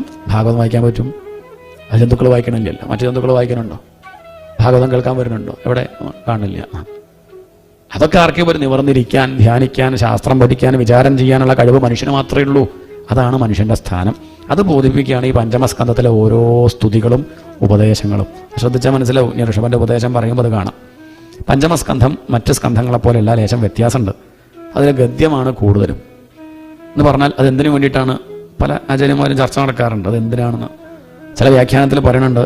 എന്തുകൊണ്ട് ചോദിച്ചാൽ വേദത്തിൻ്റെ സാരമാണ് ഭാഗവതം. ഭാഗവതം എന്താ? വേദസാരമാണ്, വേദത്തിൻ്റെ സാരമാണ്. അപ്പം അതുകൊണ്ട് ഈ വേദസാരമായ ഭാഗവതം അർത്ഥം കൊണ്ട് മാത്രമല്ല വേദത്തിനോട് സാദൃശ്യമുള്ളത്, ശബ്ദം കൊണ്ടും ഉണ്ടെന്ന് കാണിക്കാനാണ് ഈ ഭാഗവതത്തിൽ പഞ്ചമസ്കന്ധം ഗദ്യമാവാൻ കാരണം. എന്താ ചോദിച്ചാൽ യജുർവേദം ഗദ്യമാണ് കൂടുതലും, ഋഗ്വേദം പദ്യമാണ്. യജുർവേദത്തിൽ ഗദ്യമാണ് കൂടുതൽ, പദ്യമില്ല എന്നല്ല, ഇടയ്ക്കൊക്കെ ലേശം പഞ്ചമസ്കന്ധം പോലെ തന്നെ അവിടെ ഇവിടേക്കായിട്ട് ലേശം പദ്യമൊക്കെ ഉണ്ട്. കൂടുതലും ഗദ്യമാണ്. അതുകൊണ്ടാണ് ഗദ്യം ഈ പഞ്ചമസ്കന്ധത്തിൽ ഉൾപ്പെടുത്താൻ കാരണം എന്നാണ് പണ്ഡിതന്മാരുടെ മതം. ഏതായാലും ഇവിടെ കഥ ആരംഭിക്കുന്നത് പ്രിയവ്രതൻ്റെ കഥയാണ്. ചോദിക്കുകയാണ്, ഈ പ്രിയവ്രതൻ്റെ കഥ എന്താ അങ്ങ് ഇതുവരെയും പറയാഞ്ഞു? ചോദിക്കുകയാണ്. ആദ്യത്തെ മകൻ പ്രിയവ്രതനാ, ആ കഥ പറഞ്ഞില്ല. പറയാം. പ്രിയവ്രതൻ ആത്മാരാമനായിരുന്നു, യോഗ്യനാണ്, വലിയ കേമനാണ്, പേര് പോലെ തന്നെയാണ്. എല്ലാവർക്കും പ്രിയം ചെയ്യണം എന്നുള്ള വിചാരമാണ്. പ്രിയം വ്രതമാക്കിയവൻ, നല്ല വ്രതാണത്. അങ്ങനെ അദ്ദേഹം കഴിഞ്ഞു. ആദ്യകാലത്തൊക്കെ വിവാഹം വേണ്ട പറഞ്ഞിരിക്കുകയായിരുന്നു. ശരിയാവില്ല, വിവാഹമൊന്നും വേണ്ട എന്നൊക്കെ പറഞ്ഞു കഴിഞ്ഞു. കുറച്ചങ്ങോട്ട് കഴിഞ്ഞു, അച്ഛൻ കുറെ നിർബന്ധിച്ചു, വിവാഹം കഴിക്കണില്ല. അവസാനം ബ്രഹ്മാവ് വന്ന് നിർബന്ധിച്ചു. വിവാഹം കഴിക്കാണ്ടിരിക്കൽ വലിയ കേമത്തൊന്നല്ല, അത് മനസ്സിലായിക്കോളൂ. വിവാഹം കഴിച്ചിട്ടും നീ ആത്മനിഷ്ഠനായിട്ട് കഴിയണത് മുത്തശ്ശൻ കാണട്ടെ, അതാണ് കേമത്വം. ശരിയാണ്, വിവാഹം കഴിക്കാണ്ട് സുഖമായിട്ടിരിക്കാൻ വലിയ പ്രയാസമൊന്നുമില്ല, കഴിക്കാണ്ടിരുന്നാൽ വലിയ ബുദ്ധിമുട്ടൊന്നും ഉണ്ടാവും, സുഖമായിട്ടിരിക്കുക. വിവാഹം കഴിച്ചിട്ടും സ്വസ്ഥമായിട്ടിരിക്കണം, ലേശം പണിയുണ്ട്. പലതരത്തിലുള്ള പ്രശ്നങ്ങൾ വരുന്നു, വിചാരിക്കാത്ത പല കാര്യങ്ങളും സംഭവിക്കുന്നു. അങ്ങനെ ആരെക്കൊണ്ടും പറയിപ്പിക്കാണ്ട വലിയ കുഴപ്പമൊന്നുമില്ലാണ്ട് കുടുംബജീവിതം നയിക്കണം വെച്ചാൽ അതാർക്കേ സാധിക്കുള്ളൂ. അത് അത്യാവശ്യം വിവേകമുള്ളവർക്കേ പറ്റുള്ളൂ. മൈതാനത്തിലൂടെ വണ്ടി ഓടിക്കാൻ വലിയ പ്രയാസമൊന്നുമില്ല, അത് ഓണാക്കിയിട്ടാൽ അങ്ങനെ മുട്ടാണ്ട് പോയിക്കോളൂ. നേരെ മറിച്ച് ഹൈവേ കൂടെ ഓടിക്കണമെങ്കിൽ ലേശം പ്രയാസം. എതിർദിശയിൽ നിന്ന് കുറച്ച് വാഹനങ്ങൾ ഇങ്ങോട്ട് വരിക, പലതും വരിക, അതിൻ്റെയൊക്കെ ഇടയിൽ കൂടെ വണ്ടി ഓടിച്ച് വലിയ കുഴപ്പമില്ലാണ്ട് മുട്ടാണ്ട് തട്ടാണ്ടൊക്കെ പോകണമെങ്കിൽ അതാർക്കേ സാധിക്കുള്ളൂ. അത് കുറച്ച് കഴിവുള്ളവർക്കേ പറ്റുള്ളൂ. അതുകൊണ്ട് മുത്തശ്ശൻ കാണട്ടെ, എന്ത് നീ വിവാഹം കഴിച്ച് കുട്ടികളൊക്കെ ആയിട്ടും അതിലൊന്നും പെടാതെ ഈശ്വരനെ ഭജിച്ചും കൊണ്ട് ആത്മനിഷ്ഠനായിട്ടിരിക്കുന്നത് മുത്തശ്ശൻ കാണട്ടെ എന്ന് പറഞ്ഞപ്പോൾ അത് വെല്ലുവിളിയായിട്ട് എടുത്തു. അങ്ങനെ വിവാഹം കഴിച്ചു. ആരെ? ബർഹിഷ്മതിയെ. അങ്ങനെ ബർഹിഷ്മതി എന്ന് പേരായിട്ടുള്ള കുട്ടിയെ വിവാഹം കഴിച്ചു. അതിൽ 10 പുത്രന്മാരുണ്ടായി, ഒരു പെൺകുട്ടിയുണ്ടായി. മൂത്ത പുത്രൻ്റെ പേര് ആഗ്നീധ്രൻ, പെൺകുട്ടിയുടെ പേര് ഊർജ്ജസ്വതി. ഏതായാലും അങ്ങനെ വിവാഹം കഴിച്ചു, കുട്ടികളൊക്കെ ഉണ്ടായി. കുറച്ച് കഴിഞ്ഞ് ആരും നിർബന്ധിക്കാണ്ട് തന്നെ വേറൊരു കുട്ടിയും കൂടി കല്യാണം കഴിച്ചു. മറ്റേ നിർബന്ധിച്ചിട്ടാണ് വിചാരിക്കുക. അന്യസ്യാമപി ജായായാം ത്രയപുത്രാഹ ആസൻ. മറ്റൊരു സ്ത്രീയെ വിവാഹം കഴിച്ചു. അതിലുണ്ടായി 3 കുട്ടികൾ. പക്ഷെ അവർ കേമന്മാരാട്ടോ. അവരുടെ പേരെന്താ? ഉത്തമൻ, താമസൻ, രൈവതൻ. അവർ മന്വന്തരാധിപതികളായി. ഇതാണ് അവരുടെ കേമത്വം. അതിലെ താമസ മന്വന്തരത്തിലാണ് ഗജേന്ദ്രന് മോക്ഷം കൊടുത്തത്. ഇനി ആ സമയത്ത് അഷ്ടമസ്കന്ധത്തിൽ അവരെ പറ്റി കേൾക്കാം എന്നും പറഞ്ഞ് തൽക്കാലം അതവിടെ നിർത്തി. പ്രിയവ്രതൻ വലിയ കേമനാണ്. പേരിൽ മാത്രം ഈ പേര് ഇതുണ്ടായിട്ട് കാര്യമില്ലല്ലോ, സ്വഭാവത്തിലും വേണ്ടേ. അതുകൊണ്ട് അദ്ദേഹം ഇങ്ങനെ ആലോചിച്ചു, എന്താണ് ഇപ്പം താൻ പ്രിയമായിട്ട് ചെയ്യേണ്ടത്, പ്രജകൾക്ക് എന്താ ചെയ്യേണ്ടതെന്ന് ആലോചിച്ചപ്പോൾ അദ്ദേഹത്തിന് തോന്നി, ഈ രാത്രിയുടെ പ്രശ്നം. എല്ലാവരും കിടന്നുറങ്ങുകയാണ് രാത്രി സമയത്ത്. രാത്രി അങ്ങോട്ട് ഒഴിവാക്കിയാലോ? സൂര്യൻ അങ്ങോട്ട് പോയാലേ സൂര്യനെ പോലെ ജ്വലിക്കുന്ന തേരുമായിട്ട് ഇയാൾ നടക്കും. എപ്പോഴും പകൽ, എപ്പോഴും വെളിച്ചം. വലിയ പ്രയാസമായി. കുറേ ജന്തുക്കളെ കാണാനില്ലേണ്ടി, അതൊക്കെ മരിച്ചു, വംശനാശം സംഭവിച്ചു എന്നാണ് ഇന്ന് പല രാജ്യങ്ങളും അനുഭവിക്കുന്ന വലിയൊരു വിഷയമാണത്. എപ്പോഴും ലൈറ്റ് അങ്ങനെ ഓണാക്കിയിട്ടേ ജന്തുക്കളൊക്കെ പലതും പോയി. ഇന്നിപ്പം വലിയ പല രാജ്യങ്ങളിലും ഈ രാത്രിയെ സംരക്ഷിക്കാൻ എന്തുണ്ട്? സംഘടനകളുണ്ട്. 27ഓളം രാജ്യങ്ങളിൽ ഈ സംഘടന ഉണ്ട്. International association for dark sky എന്നൊക്കെ പറഞ്ഞിട്ട്. എന്ന് പറഞ്ഞാൽ അർത്ഥം, കാരണം രാത്രിയെ ആശ്രയിച്ചുകൊണ്ട് വേണം ജന്തുക്കൾ കുറേയുണ്ട്. അതൊക്കെ പോയാൽ വലിയ ബുദ്ധിമുട്ട്. ഭാവിയിൽ മനുഷ്യനെ തന്നെ അത് ബാധിക്കും. നമ്മുടെ ഹോർമോണും ഒക്കെ രാത്രിയെ ആശ്രയിച്ചും കൊണ്ടാണ് ഈ പൂക്കളൊക്കെ വിരിയണത്. എപ്പോഴാണ്? ഒക്കെ രാത്രിയാണ്. അതുകൊണ്ട് രാത്രിയും ആവശ്യമാണ്. ചിലപ്പോൾ നമ്മുടെ അവിവേകം കൊണ്ട്, ബുദ്ധിയില്ലാത്തത് കൊണ്ട് നമുക്ക് ചിലപ്പോൾ ചിലതൊക്കെ കാണുമ്പോൾ അത് ശരിയല്ല എന്നൊക്കെ തോന്നും. ഭൂമിയിൽ ചിലതൊക്കെ കാണുമ്പോൾ ഇതെന്താ ഇങ്ങനെ, ഇത് ശരിയല്ല, എന്തിനാ അപ്പോൾ രാത്രി ഒക്കെ നമുക്ക് തോന്നാം. അത് നമുക്ക് വലിയ അറിവില്ലാത്തത് കൊണ്ടാണ്. കുറച്ചധികം പഠിക്കുമ്പോൾ മനസ്സിലാവും ഇവിടെ നടക്കുന്നതൊക്കെ വേണ്ടതുപോലെയാണ്. എന്താണ്? ഒക്കെ വേണ്ടതുപോലെയാണ്. എൻ്റെ സംവിധായകൻ ഭഗവാൻ ഒക്കെ വേണ്ടതുപോലെയാണ് നടത്തുന്നത്. ഇടയ്ക്ക് വെച്ച് നമ്മൾ നോക്കുമ്പോൾ നമുക്ക് ശരിയല്ല തോന്നുകയാണ്. ഇവിടെ പ്രിയവ്രതനും ഇടയ്ക്ക് ഇങ്ങനെ തോന്നി ശരിയല്ല എന്ന്. അങ്ങനെ ഓരോന്ന് അദ്ദേഹം കാണിച്ചു. അങ്ങനെ അദ്ദേഹത്തിന് രഥചക്രം കൊണ്ടിട്ട് കുറച്ച് ദ്വീപുകളൊക്കെ ഉണ്ടായി എന്ന് വർണ്ണിച്ചു. അവസാനം ബ്രഹ്മാവ് ഇടപെട്ട് പറഞ്ഞു, ശരിയല്ല ഉണ്ണി, നീ ചെയ്യുന്നത് ശരിയല്ല. രാത്രിയും ആവശ്യമാണ്, പകൽ മാത്രം പോരാ, വിശ്രമിക്കലും വേണ്ടേ, ജോലിയെടുത്താൽ മാത്രം മതിയോ? അതുകൊണ്ട് നീ ശ്രദ്ധിക്കണം, ഇത് ഒഴിവാക്കുമെന്ന് പറഞ്ഞപ്പം തെറ്റ് മനസ്സിലാക്കി അദ്ദേഹം അത് ഒഴിവാക്കി. അങ്ങനെ ആ കഥ വർണ്ണിച്ചു പ്രിയവ്രതൻ്റെ. അതിനുശേഷം പിന്നീട് ആഗ്നീധ്രൻ്റെ കഥ വർണ്ണിക്കുകയാണ്. ആഗ്നീധ്രനും അച്ഛനെ പോലെ തന്നെ വിവാഹമൊന്നും വേണ്ടെന്നൊക്കെ ആദ്യം പറഞ്ഞ അദ്ദേഹം മലയുടെ മുകളിൽ തപസ് ചെയ്യാണ്. ബ്രഹ്മാവ് വിചാരിച്ച് ഇവർക്ക് ഈ പാരമ്പര്യമായിട്ട് സൂക്കടുണ്ട്, ആദ്യം വിവാഹം വേണ്ടെന്നൊക്കെ പറയും, 2 പ്രാവശ്യം നിർബന്ധിച്ചാൽ കഴിക്കുകയും ചെയ്യും, ഇത്രയുള്ളൂ.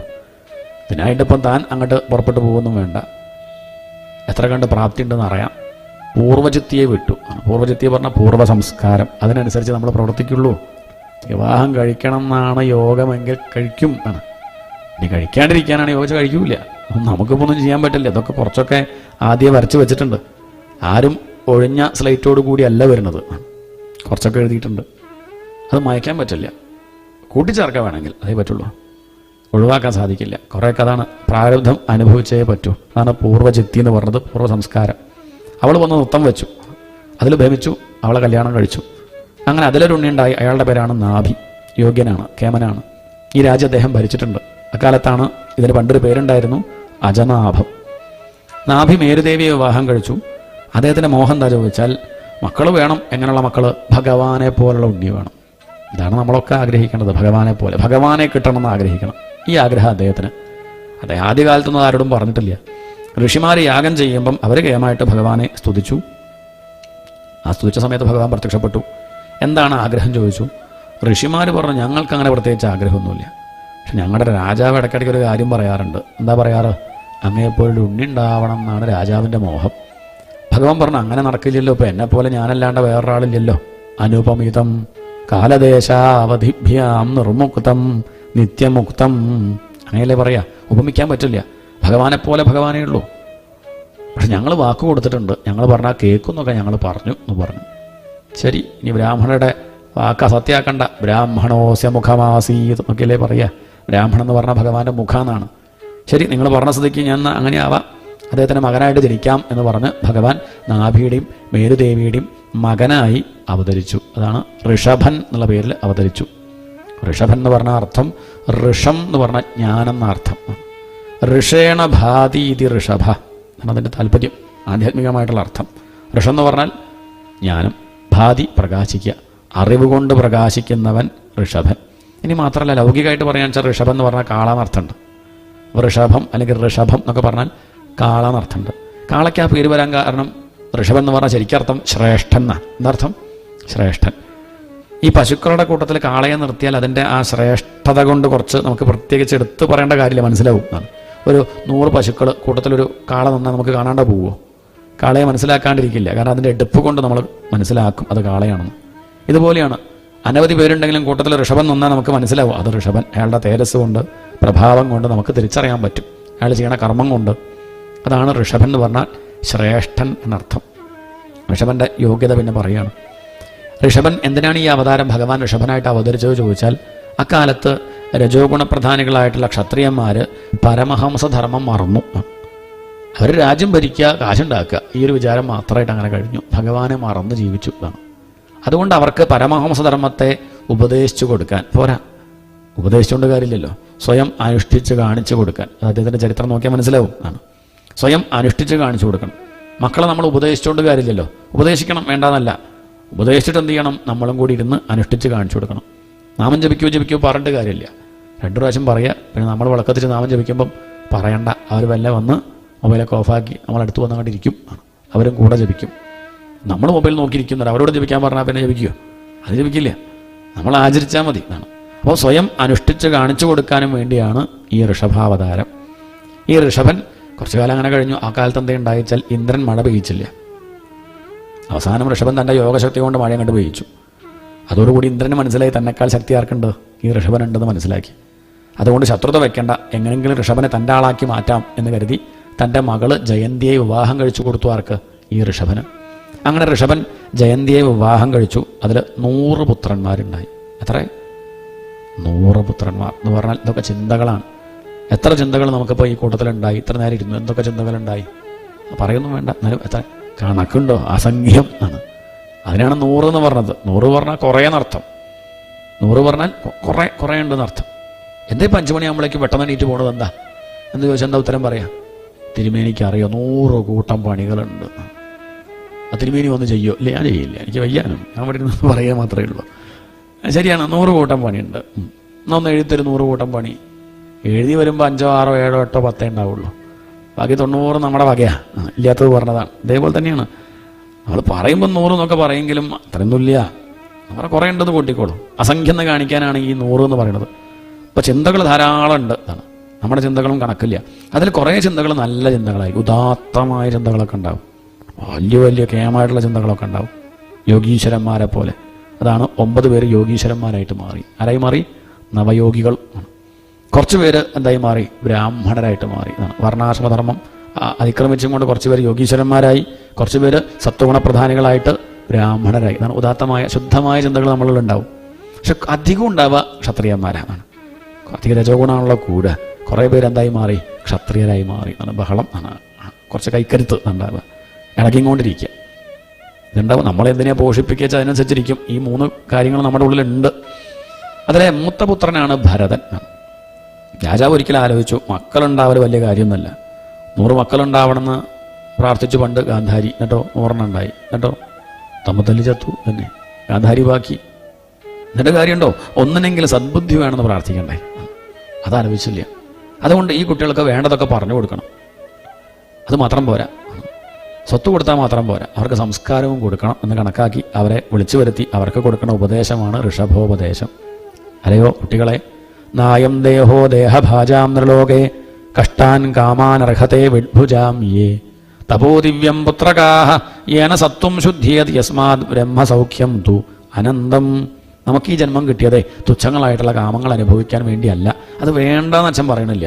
ഒക്കെ ആവാം, കുറച്ചൊക്കെ കഴിക്കാൻ കുടിക്കാം, ഒക്കെ ആവാം, വേണ്ടാന്നല്ല. പക്ഷേ അതിനു വേണ്ടി മാത്രമാണെന്ന് വിചാരിച്ചാൽ പോയി. കാരണം അങ്ങനെ കഴിച്ചും കുടിച്ചും സുഖമായിട്ട് കിടന്നുറങ്ങിയും അങ്ങനെ കഴിയാനാണെങ്കിൽ വിഡ്ഭുജാം യേ, അതിന് കൃമിയായാൽ പോരെ. ഓ, വല്ലാത്തൊരു പദാണ് വിഡ്ഭുജാം യേ. നമ്മളതിനെ നോക്കിയിട്ട് മോശം എന്ന് പറയേണ്ടതായിരിക്കും. അല്ല, നമ്മൾ അനുഭവിക്കുന്നേക്കാൾ സുഖമായിട്ട് ഈ പറഞ്ഞതൊക്കെ ആരനുഭവിക്കുന്നുണ്ട്? ആ പുഴു പോലും അനുഭവിക്കുന്നുണ്ട്. അതിനു വേണ്ടിയല്ല ഈ ജന്മം കിട്ടിയത്. പിന്നെ എന്തിനു വേണ്ടിയിട്ടാണ്? തപോ ദിവ്യം പുത്രകാഹ. സ്നേഹം കൂടുമ്പോഴാണ് കാന്ന് ചേർക്കുക. അല്ലെങ്കിൽ പുത്ര എന്ന് പറഞ്ഞാൽ മതി. പുത്രകാ എന്ന് പറയുമ്പം, ഇപ്പം പുത്രൻ എന്ന് പറഞ്ഞാൽ ഉണ്ണി എന്നർത്ഥം. പുത്രകാ പറയുമ്പോൾ ഉണ്ണിക്കുട്ടാ. സ്നേഹം കൂടുമ്പോഴാണ് അത് ചേർക്കുക. പുത്രകാഹ, സ്നേഹത്തോടെ പറയാണ്. എന്ത് ചെയ്യൂ? ബ്രഹ്മസൗഖ്യം തു അനന്തം. തപസ് ചെയ്യൂ, ശ്രദ്ധിക്കൂ, ഈശ്വര വിഷയങ്ങൾ ശ്രദ്ധിക്കൂ, ധ്യാനിക്കൂ, നിവർന്നിരിക്കൂ. ഈ തത്വാർത്ഥങ്ങൾ നിരന്തരം വിചാരം ചെയ്യൂ. നിങ്ങൾക്ക് എന്തനുഭവിക്കാം? ബ്രഹ്മസൗഖ്യം തു. അച്ഛൻ അനുഭവിക്കുന്നത് പോലെ ഈ ബ്രഹ്മസൗഖ്യം. ബ്രഹ്മത്തിൽ മാത്രമേ സൗഖ്യമുള്ളൂ എന്നാണ്. ബ്രഹ്മത്തിൽ മാത്രമേ സുഖമുള്ളൂ. ബാക്കിയൊക്കെ അസുഖമാണ്. അത് മനസ്സിലാക്കണില്ല എന്ന് മാത്രം. അതുകൊണ്ട് ഈ സൗഖ്യം, ഈ അനന്തമായ ആനന്ദം അതനുഭവിക്കണമെങ്കിൽ ദിവ്യമായ തപസ് ചെയ്യൂ. അതിനുള്ള വഴി അച്ഛൻ പറഞ്ഞു തരാം. മഹത്സേവാം ദ്വാരമാഹുർ വിമുക്തേഹേ. മുക്തിക്കുള്ള ദ്വാരം മഹാത്മാക്കളെ ആശ്രയിക്കണം. ഒന്നും വേണ്ട, കുറേ പുസ്തകങ്ങൾ വായിക്കണം എന്നൊന്നും പറയണില്ല. സജ്ജനങ്ങളുടെ കൂടെ അങ്ങനെ സഞ്ചരിക്കുക മതി, അത്രയേ വേണ്ടൂ. മഹാത്മാക്കളെ സന്ദർശിക്കുക, അവരുടെ കൃപ ഉണ്ടെങ്കിൽ നേരെയാവും. ചീത്തയാവാനുള്ള വഴി അച്ഛൻ പറഞ്ഞിരുന്നോ? അതും പറയാം. യോഷിതാം സംഗി സംഘം. ലോക വിഷയങ്ങൾ പറയുന്നവരുണ്ടാവും, അവരെ കൂടെ കൂടിക്കോളൂ. അത്യാർത്തി, ലോഭവും കാമവും ക്രോധവും വളർന്ന് ജന്മം വെറുതെയാവും, നശിക്കും. ഇതൊന്നും പറഞ്ഞു തന്നിട്ടില്ലെങ്കിൽ അച്ഛൻ അച്ഛനാവില്ല. അതുകൊണ്ട് പറഞ്ഞൊന്നും കേട്ടോ. ഈ ഉപദേശം കൊടുത്തില്ലെങ്കിൽ അച്ഛൻ അച്ഛനാവില്ല. ഇത് പറഞ്ഞു കൊടുത്തില്ലെങ്കിൽ അമ്മ അമ്മയാവില്ല. ഇത് പറഞ്ഞു കൊടുക്കാത്ത ഗുരുനാഥൻ ഗുരുനാഥനല്ല. അതുകൊണ്ട് ഈശ്വര വിഷയം പറഞ്ഞു കൊടുത്തില്ലെങ്കിൽ പിന്നെ എന്ത് കാര്യം? നിങ്ങൾ അനുസരിച്ചാലും ഇല്ലെങ്കിലും ഇത് പറഞ്ഞു തരേണ്ട കടമ അച്ഛനുണ്ട്. അച്ഛനത് ചെയ്തു. അനുസരിച്ചാൽ നന്ന്. മൂത്തപുത്രനായിട്ടുള്ള ഭരതനെ അനുസരിക്കുക. ഞാൻ അയാൾക്ക് രാജ്യം കൊടുക്കാമെന്നും പറഞ്ഞ് രാജ്യഭാരം ഭരതനെ ഏൽപ്പിച്ച് അവധൂതനായിട്ട് ആര് സഞ്ചരിച്ചു? എല്ലാം വിട്ട് ഋഷഭയോഗീശ്വരൻ കാട്ടിലേക്ക് പോയി. കുറച്ചു കാലം അങ്ങനെ അദ്ദേഹം അവധൂതനായും കൊണ്ട് കഴിഞ്ഞു. തൻ്റെ ഈ ശരീരം ഒഴിവാക്കണം എന്ന് അദ്ദേഹത്തിന് തോന്നി. അപ്പോഴാണ് കുടജാദ്രിയിൽ ആ കാട്ടുതീയിൽപ്പെട്ട് കുറേ ജന്തുക്കൾ വെന്തെരിയണത് കണ്ടപ്പം കൃപ തോന്നി. ഇത്രയും ജന്തുക്കൾക്ക് ഒരുമിച്ച് മുക്തി കൊടുക്കാലോ, താൻ അതിലേക്ക് ചാടിയാൽ എന്ന് കരുതി അദ്ദേഹം ചെയ്തു, എടുത്തങ്ങോട്ട് ചാടി.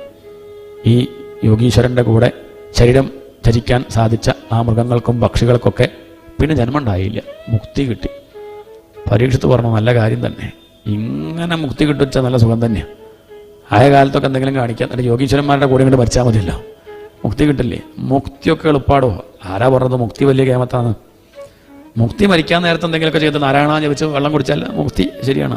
പക്ഷേ കിട്ടാൻ പ്രയാസമുള്ളൊരു കാര്യമുണ്ട്. ഇവിടെ ഇരിക്കുന്ന സമയത്ത് ശാന്തനായിട്ട് കഴിയണമെങ്കിൽ ഭക്തി വേണം. എന്ത് വേണം? ഭക്തി. അത് ഭഗവാൻ എല്ലാവർക്കും കൊടുക്കാറില്ല. മുക്തിം ദദാതി കർഹിചിത് സ്മന ഭക്തിയോഗം. മുക്തി ഭഗവാൻ എല്ലാവർക്കും കൊടുക്കും. വേണമെങ്കിൽ കൃഷ്ണാവതാരത്തിലൊക്കെ എല്ലാവർക്കും മുക്തിയാണ്. അടുത്തേക്ക് വന്നവർക്കൊക്കെ മുക്തിയാണ്. പൂതനയ്ക്ക് മുക്തി, ചകടാസുരന് മുക്തി, തൃണാവർത്തന മുക്തി, കംസന് മുക്തി, ഒക്കെ മുക്തിയാണ്. അതൊക്കെ കിട്ടും. പക്ഷെ ഭക്തി അങ്ങനെ ഭഗവാൻ കൊടുക്കാറില്ല. കാരണം ഭക്തി കൊടുത്താൽ ഭക്തൻ്റെ ദാസനായിട്ടിരിക്കേണ്ടി വരും. അതുകൊണ്ട് കൊടുക്കാറില്ല. അത് വേണമെന്നാണ് ആഗ്രഹിക്കേണ്ടത്. എന്നാൽ ഒരു ഭക്തൻ്റെ കഥ പറയാം. ഭരതൻ മഹാഭാഗവതനായിരുന്നു, വലിയ ഭക്തനായിരുന്നു. ഭരതസ്തു മഹാഭാഗവത. അദ്ദേഹം രാജ്യം ഭരിച്ചപ്പം അജനാഭത്തിൻ്റെ പേരൊന്ന് മാറി, ഭാരതം എന്നായി മാറി. അച്ഛനെ പോലെ തന്നെ, ഋഷഭനെ പോലെ തന്നെ, യോഗ്യൻ, കേമൻ, കല്യാണം കഴിച്ചു, കുട്ടികളൊക്കെ ഉണ്ട്. കുറച്ചങ്ങോട്ട് കഴിഞ്ഞപ്പോൾ അച്ഛനെ പോലെ തന്നെ എല്ലാം വിട്ടു, കാട്ടിലേക്ക് ഇറങ്ങി. പേരക്കുട്ടിയെന്ന് കണ്ടാൽ പിന്നെ വീട്ടിൽ നിൽക്കരുതല്ലോ, കാട്ടിലേക്ക് പോകണ്ടേ. അദ്ദേഹം അങ്ങനെ വാനപ്രസ്ഥനായിട്ട് കാട്ടിൽ കഴിയുന്ന കാലം ഭഗവാനെ ഉപാസിക്കാൻ ഒന്നും കൂടി ശ്രദ്ധിച്ച് വിചാരം ചെയ്യണം, തത്വവിചാരം ചെയ്യണം എന്ന് കരുതിയിട്ടാണ് കാട്ടിലേക്ക് ഇറങ്ങിയത്. പക്ഷെ എന്ത് പറ്റി ചോദിച്ചാൽ മമത ആണ്. വിഷയവിചാരം അറിയാണ്ട് വന്നു പെട്ടു. എന്തുണ്ടായി? തർപ്പിക്കാനായിട്ട് നദിയിലേക്ക് ഇറങ്ങിയതാ. ദൂരത്തൊരു കാഴ്ച, ഒരു മാൻപേട പൂർണ്ണഗർഭിണിയാണ്, ശ്രദ്ധയിൽപ്പെട്ടു. നല്ലോണം അങ്ങനെ നോക്കി. പിന്നൊന്നൊരു സിംഹത്തിൻ്റെ ഗർജനം കേട്ടപ്പം മാൻപേട എടുത്തങ്ങോട്ട് ചാടി ആ നദി. അത് അക്കരെ എത്തി പെടഞ്ഞങ്ങോട്ട് മരിച്ചു. ഈ മാൻപേട ചാട്ടത്തിൽ ഗർഭം സ്രവിച്ചിട്ടുണ്ട്. ആ മാൻകുട്ടി ഒഴുകി അങ്ങനെ പോകുന്നുണ്ട്. ഈ കാഴ്ച ആര് കണ്ടു? ഭരതൻ കണ്ടു. ആകെ പരിഭ്രമിച്ചു. എന്താപ്പം വേണ്ടു? ചുറ്റും നോക്കി, ഇതാരെങ്കിലും കണ്ടിട്ടുണ്ടോ? ആരും കണ്ടിട്ടുമില്ല. താനിപ്പോൾ അതിനെ രക്ഷിച്ചില്ലെങ്കിൽ അത് മുങ്ങിച്ചാവും ഉറപ്പാണ്. എന്താപ്പം ഞാൻ വേണ്ടു? തനിക്ക് ഭാര്യയുണ്ട്, കുട്ടികളുണ്ട്, അവരൊന്നും രക്ഷിക്കാണ്ട് അവരൊക്കെ ആരെ ഏൽപ്പിച്ചു? ഭഗവാനെ ഏൽപ്പിച്ച് ഭഗവാനെ അങ്ങ് നോക്കിക്കോളൂ എന്നും പറഞ്ഞ് കാട്ടിലേക്ക് വന്ന ആളാ. ഞാൻ ഈ മാൻകുട്ടിയെ രക്ഷിക്കാൻ പോണോ? ഭഗവാൻ രക്ഷിച്ചോളില്ലേ? ഒരു നിമിഷം അങ്ങനെ തോന്നി. ഉടനെ വിചാരിച്ചു, അല്ലല്ല, എന്നെ ഇവിടെ കൊണ്ട് എത്തിച്ചതാരാ? ഭഗവാനല്ലേ, ആ മാൻകുട്ടിയെ രക്ഷിക്കാൻ എന്നും പറഞ്ഞ് അദ്ദേഹം എടുത്തം കണ്ട് ചാടി ആ മാൻകുട്ടിയെ രക്ഷിച്ചു. ഈ ചെയ്തത് മോശമായോ നന്നായോ? എൻ്റെ അഭിപ്രായം ഉണ്ടോ? നന്നായി അല്ലേ? മോശമായി എന്താ അഭിപ്രായം? നന്നായി, നല്ല കാര്യമാണ്, വേണം, ഒക്കെ വേണ്ടതാണ്. ഒരാളിപ്പോൾ ആക്സിഡൻ്റായിട്ട് കിടക്കുമ്പോൾ രക്ഷിക്കണ്ടേ? ഇല്ല, ഞാൻ സത്താഹം കേൾക്കാൻ വന്നതാ. അങ്ങനെയല്ല, അത് പിന്നെ കേൾക്കാം, യൂട്യൂബിലുണ്ടല്ലോ. പറ്റി അവരെ രക്ഷിക്കുകയാണ് വേണ്ടത്, അതാ വേണ്ടത്, അത് തെറ്റൊന്നുമല്ല. പക്ഷെ മമത വെക്കരുത്. ഞാൻ രക്ഷിച്ചു എന്നുള്ള വിചാരം പാടില്ല. ഞാനാ രക്ഷിച്ചത് കേട്ടോ, മറന്നു പോകണ്ട, ഞാനാണ് സത്താഹം കൂടി ഒഴിവാക്കി വന്ന് രക്ഷിച്ചതേ, അത് വേണ്ട. അയാളെ പിന്നാലെ കൂടരുത്. ഇത് പിന്നാലെ കൂടി, അതാ പറ്റിയത്. ഇതെന്ത് പറ്റി ചോദിച്ചാൽ, മാൻകുട്ടിയെ രക്ഷിച്ചു, അന്നത്തെ ഗായത്രി അദ്ദേഹം മുടക്കി ജപിച്ചില്ല, മറന്നു, ഈ തിരക്കിലേ, അതാ പറ്റിപ്പോയത്. മാൻകുട്ടിയെ അങ്ങോട്ട് സ്നേഹിച്ചു, നല്ല കാര്യമാണ്. പക്ഷെ ഭഗവാനെ മറന്നു സ്നേഹിച്ചു, അത് വയ്യ. ഭാര്യയെ സ്നേഹിക്കണം, മക്കളെ സ്നേഹിക്കണം, ഭഗവാനെ മറന്നും കൊണ്ടാ അവരത് കൂട്ടത്ത് പിടിച്ചോളൂ. ഭഗവാനും കൂടി അങ്ങനെ ഇടയ്ക്കിടയ്ക്ക് നാമം ജപിക്കാൻ മറന്നു പോകണ്ട. മറന്നു പോയാൽ മറ്റത് പിടിക്കും. ഭാര്യയും മക്കളൊക്കെ വല്ലാണ്ട് ഇങ്ങോട്ട് മുറുക്കി പിടിച്ചാൽ പ്രയാസവും. അതാണ് ഈ കഥ കാണിക്കുന്നത്. കൂട്ടത്തിൽ ഭഗവാനും കൂടി വെച്ചില്ലെങ്കിൽ പ്രയാസ. രാമകൃഷ്ണദേവൻ പറയും നമുക്ക് 2 കൈയുണ്ടല്ലോ, ഒരു കൈ കൊണ്ട് ഭഗവാനെ പിടിക്കണം, അത് വലത്തേ കൈ കൊണ്ട്. ഭാര്യയും മക്കളെയൊക്കെ ഇടത്തേ കൈ കൊണ്ടേ പിടിക്കാവുന്നതാണ്. സ്വത്തും സമ്പത്തൊക്കെ ഇടത്തേ കൈ കൊണ്ട്. കുറച്ചങ്ങോട്ട് കഴിയുമ്പം ഇടത്തേ കൈ കൊണ്ടും ആരെ പിടിക്കണം? സർവധർമാൻ പരിത്യജ്യ മാമേകം ശരണം വ്രജ. ഒരു 50 വയസ്സ് കഴിഞ്ഞാൽ പിന്നെ 2 കൈ കൊണ്ടും എന്ത് ചെയ്യുക? ഭഗവാനെ മാത്രം പിടിക്കുക. അതല്ലെങ്കിൽ അവരൊക്കെ അങ്ങോട്ട് പിടിക്കാൻ തുടങ്ങും പലതരത്തിൽ. അത് ക്ലേശം ഉണ്ടാക്കും. ഇവിടെ എന്താ പറ്റി ചോദിച്ചാൽ എല്ലാം വിട്ട് ഇവിടെ പോയെങ്കിൽ ആ മാനിനെ പിടിച്ച് തൻ്റെതാക്കി. അദ്ദേഹത്തിൻ്റെ ഗായത്രി കുറഞ്ഞു വന്നു. അദ്ദേഹം അറിഞ്ഞില്ല. തപസ് ചോർന്നു പോയി, അറിഞ്ഞില്ല. ആ മാൻകുട്ടിയോട് വല്ലാത്ത മമത. തൻ്റെ മാൻകുട്ടി എന്നൊരു വിചാരം. ഏതൊരു മാൻ്റെ കുട്ടിയാണ്, എന്നാലും തൻ്റെ കുട്ടി എന്നുള്ള വിചാരം. 10 മിനിറ്റ് അതിനെ കാണാതെയാ വലിയ ദുഃഖം. ഒരിക്കലും എന്താ പറ്റി? മാൻ വലുതായി, വലിയ മാനായി. എന്നാലും ഇയാളുടെ ഭാവം എന്താ? മാൻകുട്ടി. കുറച്ചുകൂടി കഴിഞ്ഞപ്പോൾ അത് ഏതൊരു മാൻ്റെ കൂടെ പോവുകയും ചെയ്തു. അതാ പിന്നെ പറയണോ ദുഃഖം. പോയി വളർത്തി വലുതാക്കി, എന്നെ പറ്റിച്ചു, ഒന്നും പറയാണ്ട് പോയി എന്നൊക്കെ പറഞ്ഞ് അദ്ദേഹം ആകെ വിഷമിച്ചു. കുറേ കാലം അങ്ങനെ വിഷമിച്ചു കഴിഞ്ഞു. പിന്നെന്തോ കുറച്ച് കഴിഞ്ഞപ്പോൾ മാറി. നന്നായി, പോയത് നന്നായതാ, എനിക്കങ്ങനെ തന്നെ വേണം. എല്ലാം വിട്ട് ഞാൻ കാട്ടിക്ക് വന്നതല്ലേ, ആ മാനെ പിടിച്ച് എൻ്റെ ആക്കിയത് കൊണ്ടല്ലേ ഇങ്ങനെ ഉണ്ടായത്. ഇത് ഭഗവാൻ തനിക്കൊരു അവസരം തന്നതാ, അതിനെ പോയത് നന്നായി, എനിക്ക് സ്വസ്ഥമായിട്ട് ഭഗവാന്റെ നാമം ജപിച്ചിരിക്കാലോ എന്നൊക്കെ പറഞ്ഞ് അദ്ദേഹം ധ്യാനിച്ചു വന്നു. പഴയ തപസ് വീണ്ടും ജ്വലിച്ച് അങ്ങനെ വരാൻ തുടങ്ങി. അങ്ങനെ ഗായത്രി 1008 ആക്കി, 2000 ആക്കി. അങ്ങനെ അദ്ദേഹം തപസ് ചെയ്തുകൊണ്ടിരിക്കുക. പെട്ടെന്ന് ആര് വരുന്നുണ്ട്? ആ മാൻ വരുന്നുണ്ട്, ഡൈവേഴ്സാക്കി മാറ്റാനെ. എന്തൊരു കഷ്ടം നോക്കണേ. താനൊന്ന് നേരെയായിട്ട് വരികയായിരുന്നു അപ്പോഴേക്കും എന്താണ്. അങ്ങനെയാണ് നമ്മളിങ്ങനെ ഭാഗവതം കേൾക്കാനായിട്ട് വരുമ്പോഴാവും ഫോൺ കോൾ, വിരുന്നുകാർ വന്നിട്ടുണ്ട്. കഷ്ടം തന്നെ. ഇപ്പോഴാണ് അവർക്ക് വരാൻ തോന്നിയത്. ഇത് 10 കൊല്ലമായിട്ട് അമേരിക്കയിൽ നിന്ന് ഇങ്ങോട്ട് വന്നില്ല, കൃത്യം അങ്ങോട്ട് എന്ത് ചെയ്യും എന്നാണ് അവസ്ഥ. അപ്പോഴേക്കും അദ്ദേഹത്തിന് പഴയ ഈ ജപിക്കാനുള്ള ആഗ്രഹം നിന്നു. അത് പോയി. അതൊക്കെ പിന്നെ ആവാലോ, മാൻകുട്ടി വന്നതല്ലേ എന്നും പറഞ്ഞ പിന്നെ മാൻ എന്ന് പറഞ്ഞ അങ്ങനെ അങ്ങോട്ട് കഴിഞ്ഞു. യോഗഭ്രഷ്ടനായിട്ട് മാറി. നല്ലൊരു ജന്മം കിട്ടി, ഭഗവാന്റെ അടുത്തെത്തിയതായിരുന്നു. പക്ഷേ ഈ മാനിനോടുള്ള ആസക്തി കൊണ്ട് അദ്ദേഹം അവസാന കാലത്തും മാനിനെ നോക്കി മാനിന് ആരുണ്ട്, നിനക്കാരും ഇല്ലല്ലോ എന്നൊക്കെ പറഞ്ഞ് കണ്ണടച്ചു. അതുകൊണ്ട് എന്തായി മാറി? അടുത്ത ജന്മത്തിൽ മുക്തി കിട്ടേണ്ട ആളായിരുന്നു, പക്ഷേ മാനായിട്ട് മാറി. വെറും മാനല്ല, ഭക്തിമാൻ. എന്താണ്? ആ ഭക്തിക്ക് കുറവില്ല. അതാണ് ഭഗവാനെ ഭജിച്ചാൽ അങ്ങനെ ഒരു ഗുണമുണ്ട്. ഭക്തി പോവില്ല, അതവിടെ ഉണ്ടാവും. കഴിഞ്ഞ ജന്മത്തിൽ ഭജിച്ചല്ലോ, കുറേ നാമം ജപിച്ചല്ലോ, അതവിടെ ഉണ്ടല്ലോ. അതുകൊണ്ട് എന്ത് പറ്റിച്ച പൂർവ്വജന്മ സ്മൃതി ആര് കൊടുത്തു? ഭഗവാൻ കൊടുത്തു. നേരെ ആയിക്കോട്ടെ എന്ന് കരുതിയിട്ട് ആ സ്മൃതി ഉണ്ടെങ്കിൽ രക്ഷപ്പെടും. നമുക്കിപ്പോൾ അതില്ലല്ലോ. കഴിഞ്ഞ ജന്മാരായിരുന്നു, ഓർമ്മ ഉണ്ടോ? ഒന്നും നമുക്ക് ഓർമ്മയില്ല. അത് ഓർമ്മ ഉണ്ടെങ്കിൽ നമ്മൾ കുറച്ചൊന്ന് കരുതി ജീവിക്കായിരുന്നു. ഇതിപ്പോൾ ഒന്നും ഓർമ്മയില്ലാത്തതുകൊണ്ട് നമ്മളിങ്ങനെ ഓരോന്നോരോന്ന് ചെയ്യുകയാണ്. അതുകൊണ്ട് അദ്ദേഹത്തിന് പൂർവ്വജന്മ സ്മൃതി ഉണ്ട്. താൻ ഭരതൻ എന്ന രാജാവായിരുന്നു, മാനായിട്ട് സംഘം ഉണ്ടായതുകൊണ്ടാണ് ഇങ്ങനെ പറ്റിയതെന്ന് അറിയണം അദ്ദേഹം. അതിനോട് സംഘം വയ്ക്കാണ്ടിരുന്നു. അങ്ങനെ ആ ജന്മം ഉപേക്ഷിച്ചു. ഒരു അമ്പലക്കുളത്തിൽ വീണ് അത് മരിച്ചു. അതോടുകൂടി കഴിഞ്ഞു? ഇല്ല, ഒരു ജന്മം കൂടി വേണ്ടി വന്നു ആ ഭരതന്. അതാണ് ഒരു അങ്കരകുലത്തിൽ ജനിച്ച അങ്കരകുലത്തിൽ ഉള്ള ഒരു ബ്രാഹ്മണന്റെ മകനായിട്ട് അദ്ദേഹം ഭരതൻ എന്നുള്ള പേരിൽ വീണ്ടും ജനിച്ചു. ഭരതൻ്റെ പേര് പറയണില്ല, പക്ഷെ നമ്മളത് മനസ്സിലാക്കാൻ വേണ്ടി പറയുകയാണ്, അത്രയേ ഉള്ളൂ. കുറേ ഏട്ടന്മാരുണ്ട് അദ്ദേഹത്തിന്. ഇളയപുത്രനായിട്ടാണ് ജനിച്ചത്. സംഘമാണ് എല്ലാത്തിനും കാരണം എന്ന് മനസ്സിലാക്കി. ഒന്നിനോട് ബന്ധം ഉണ്ടാവുന്നത് എപ്പോഴാണ്? ചിരിക്കുമ്പോഴും മിണ്ടുമ്പോഴാണ്. നമ്മുടെ ചിരിയും മിണ്ടലും ഒഴിവാക്കിയാൽ തന്നെ കുറേയൊക്കെ ആശ്വാസമാവും. അധികം ചിരിക്കാനും മിണ്ടാനും പോകണ്ട തീരുമാനിച്ചു. ഉണ്ടായ ഉടനെ തന്നെ ഈ കുട്ടി അച്ഛനോടും അമ്മയോടും ചിരിച്ചില്ല, മിണ്ടിയില്ല. കുട്ടി ഉണ്ടായാൽ കരയില്ലേ? കരഞ്ഞാലും പ്രശ്നമാണ്. കരഞ്ഞാൽ സന്തോഷമാവും. ആ കുട്ടി കരയുന്നുണ്ട് എന്ന് പറഞ്ഞൊരു മമത ഉണ്ടാവില്ലേ അച്ഛനെങ്ങോട്ട്? ഒന്നും മിണ്ടിയില്ല. കുറച്ച് കഴിഞ്ഞു 2-3 വയസ്സായപ്പം എണീപ്പിച്ച് നിർത്തിയാൽ നിൽക്കും, ഒന്നും ഇന്ത്യ നടക്കും, ഇരുത്തിയായിരിക്കും, എണീപ്പിച്ചാൽ നിൽക്കും. ഇങ്ങനെ ഒന്നും സ്വയം ചെയ്യില്ല. അച്ഛനമ്മയ്ക്ക് ലേശം വിഷമമൊക്കെ തോന്നി. ഒരു 6-7 വയസ്സായപ്പം അതിനെ ഉപനയനം കഴിപ്പിച്ചു. ഗായത്രി മന്ത്രം, ചെറിയ മന്ത്രമാണല്ലോ. 6-7 മാസം ഉപദേശിച്ചിട്ടും നേരാവണ ഒരു അക്ഷരം പുറമേക്ക് വരുന്നില്ല. ഉള്ളിലെന്താ ഭാവം? അച്ഛാ അനവധി ജപിച്ചിട്ടുണ്ട്, കഴിഞ്ഞ ജന്മം ജപിച്ചതിന് കയ്യും കണക്കൂല്ല. ഞാൻ ഇപ്പോൾ ജപിച്ച അച്ഛൻ എന്നോടൊരു ഇഷ്ടം തോന്നും. ആ മകൻ ടിങ്കിൾ ടിങ്കിളൊക്കെ പാടുന്നത് കേൾക്കണോ? അത് വീഡിയോ എടുത്ത് വെച്ച് അത് ബാക്കിയുള്ളവരെ കാണിക്കുക. പേരക്കുട്ടിയെ മകനോട് ഇത്ര സ്നേഹമില്ല, അതിലധികം സ്നേഹം ആരോടുണ്ട്? അന്ന് സ്നേഹിക്കാൻ ഓഫീസിൽ പോണ തിരക്കിൽ സ്നേഹിക്കാൻ പറ്റില്ല. ഇപ്പം പിന്നെ പെൻഷൻ പറ്റിയിരിക്കുമ്പം പേരക്കുട്ടിയും കളിപ്പിച്ചിരിക്കാമല്ലോ. ഇങ്ങനെ മക്കളെക്കാൾ ആസക്തി പേരക്കുട്ടികളോട് വെച്ചിട്ടാണ് പലരും ക്ലേശിക്കുന്നത്. അത് വേണ്ട. പിന്നെ അച്ഛൻ ഇങ്ങോട്ട് ഇഷ്ടമാവും, എനിക്ക് അങ്ങോട്ടൊരു ഇഷ്ടമായി, പിന്നെ ആകെ വേണ്ട, ബുദ്ധിമുട്ട്. കഴിഞ്ഞ ജന്മത്തിൽ ആ മാൻ പറ്റിച്ചതാ. അതുകൊണ്ട് ഇനി ഞാൻ ഒന്നിനോട് മമത വയ്ക്കണില്ല എന്ന് പറഞ്ഞ് അച്ഛനോടും അമ്മയോടും മിണ്ടാണ്ട് അങ്ങനെ കഴിച്ചു കൂട്ടി. കുറച്ച് കഴിഞ്ഞപ്പോൾ അച്ഛനും അമ്മയൊക്കെ മരിച്ചു. പിന്നെ ഏട്ടന്മാരാണ് നോക്കുന്നത്. ഈ ഉണ്ണിക്കാഞ്ച 10-24 വയസ്സായി ആണ്. പിന്നെ പണ്ടത്തെ പോലെ ഒന്നും നോക്കണില്ല. ഇദ്ദേഹത്തെ കാവൽ നിർത്തും, വയൽ കാവൽ നിർത്തും. അവിടെ നിൽക്കും, ഇയാൾ നോക്കി നിൽക്കും. ഇടയ്ക്ക് കിളയ്ക്കാനൊക്കെ ഏർപ്പാടാക്കും. എന്തെങ്കിലും കൊടുക്കുമോ? ഒന്നും കൊടുക്കില്ല. എന്താ കൊടുക്കുക ചോദിച്ചാൽ പശുവും കൂടിയും കഴിക്കില്ല എന്ന് കണ്ടാൽ അതിൽ ലേശം വെള്ളം ഒഴിച്ച് ഇയാൾക്ക് കൊടുക്കും. ഈ അടി പിടിച്ചതൊക്കെ ഉണ്ടാവുമല്ലോ പാത്രത്തിൻ്റെ, കരിഞ്ഞത് അടി പിടിച്ചതൊക്കെ ആർക്ക് കൊടുക്കും? കണപിണ്യാക ഫലീകരണ കൂൽമാഷ സ്ഥാലി പുരീഷാദീനി അതൊക്കെ കൊടുക്കുക. അത് കിട്ടിക്കഴിഞ്ഞാലോ അമൃതവതഭ്യവഹരതി, അമൃത് പോലെ ആര് കുടിക്കും? ആ ഭരതൻ കുടിക്കും. ആ തേജസ് അങ്ങനെ വർദ്ധിച്ചു വരിക എന്നല്ലാണ്ട് അയാൾക്കൊരു കുറവുമില്ല, ഒരു കുഴപ്പമില്ല, ഒരു പ്രശ്നവുമില്ല. അങ്ങനെ കഴിഞ്ഞു. ഒരിക്കലും എന്തേണ്ടായി, അവിടെ ഒരു വൃഷളപതി വലിയ ബിസിനസ്സുകാരനാണ്, കല്യാണം കഴിച്ചു, 5-8 കൊല്ലമായി, മക്കളൊന്നുമില്ല. അങ്ങനെ എന്ത് വേണമെന്നങ്ങനെ ആലോചിച്ചപ്പം അവിടെയുള്ള ഏതൊരു വിഡ്ഢി പറഞ്ഞു കൊടുത്തു, അവിടെ ഭദ്രകാളിയുടെ അമ്പലമുണ്ട്, ആ അമ്പലത്തിൽ നരബലി ഷീട്ടാക്കിയാൽ ഒരു ഉണ്ണി ഉണ്ടാവും, പിന്നെ മനുഷ്യനെ വെട്ടിക്കൊന്ന ഉണ്ണി ഉണ്ടാവും എന്ന് പറഞ്ഞു. അയാൾ പോയി ഷീട്ടാക്കി അഡ്വാൻസും കുറച്ച് കാശ് മേശാന്തിക്ക് കൊടുത്തു. അങ്ങനെ കീഴ്ശാന്തിമാരാരോ പിടിച്ചു കൊണ്ടുവന്നിട്ടുണ്ട്, നരബലിക്ക് വേണ്ടിയിട്ട് കൊണ്ടുവന്നത്. അയാൾക്ക് നല്ലോണം കൊടുക്കുന്നുണ്ട്, വല്ല പുളിയോദനും തരിസാദും എന്തൊക്കെയോ കൊടുക്കുന്നുണ്ട്. അയാളും വിചാരിക്കുന്നുണ്ട് എന്തൊരു സ്നേഹ ഇവർക്ക് എന്നോട്, ധാരാളം തിന്നാൻ തരുന്നുണ്ടല്ലോ ഒക്കെ വിചാരിച്ചു. പിന്നെ മനസ്സിലായത് കൊടുക്കണത് എന്തിനാ? തലേ ദിവസം അവർ പറയുകയാണ് രാത്രി, നമുക്ക് നാളല്ലേ ഇയാളെ വെട്ടിക്കൊല്ലേണ്ടത് എന്ന് പറയേണ്ടത് ആര് കേട്ടു? ആ കൊണ്ടുവന്ന ആൾ കേട്ടു. അയാൾ അന്ന് രാത്രി തന്നെ വാതിലൊക്കെ പൊളിച്ച് ചാടിപ്പോയി. വേഗം തന്നെ മേശാന്തിയെ വിളിച്ചിട്ട് ഇവർ പറഞ്ഞു, അതെ നമ്മൾ കൊണ്ടുവന്ന ആളെ കാണാനില്ലോ, അയാൾ പോയി എന്നും പറഞ്ഞു. മേശാന്തി പറഞ്ഞു, പോയാൽ പറ്റില്ല, ഞാനാണ് അഡ്വാൻസ് വാങ്ങി വെച്ചത്, നാളെ രാത്രി പരിപാടി നടത്തിയേ പറ്റൂ. ആള് പോയാൽ പിന്നെ നമുക്കിപ്പോൾ 2 കീഴ്ശാന്തിയുടെ ആവശ്യമൊന്നുമില്ല, അമ്പലത്തിലിപ്പോൾ വലിയ തിരക്കൊന്നുമില്ല, പണ്ടത്തെ പോലെയൊന്നും. എന്ന് പറഞ്ഞാൽ ഒരു കീഴ്ശാന്തിയെ പിടിച്ച് കൊല്ലുന്നാണ് പറഞ്ഞത്. അതോടുകൂടി അവർക്കായി ബുദ്ധിമുട്ട്. അവർ ഈ ഓടിപ്പോയ ആളെ അന്വേഷിച്ചു പോയെങ്കിലും കണ്ടില്ല. ആകെ വിഷമിച്ച രാത്രി 12-12:45 ഉണ്ടാവും. അങ്ങനെ മഞ്ഞും കൊണ്ടിരിക്കുക. അവരിങ്ങനെ ഇരിക്കുമ്പം എന്ത് ചെയ്യുമെന്ന് ആലോചിച്ചിരിക്കുമ്പോഴാണ് തൊട്ടടുത്താരെ കണ്ടു, വടിയും പിടിച്ച വയലിന് കാവൽ നിൽക്കുകയാണ്, വീരാസനത്തിൽ അങ്ങനെ ഇരിക്കണ ഭരതനെ കണ്ടപ്പോൾ തോന്നി, ഈ രാത്രി 12:30 ഇങ്ങനെ ഇവിടെ ഇരിക്കണമെങ്കിൽ ചോദിക്കാനും പറയാനൊന്നും. പിന്നെ കണ്ടു കഴിഞ്ഞാൽ എന്തോ ലേശം കുറവൊന്നുമല്ല കേട്ടോ, പൂർണ്ണന. പക്ഷെ അവർക്ക് അങ്ങനെ തോന്നി.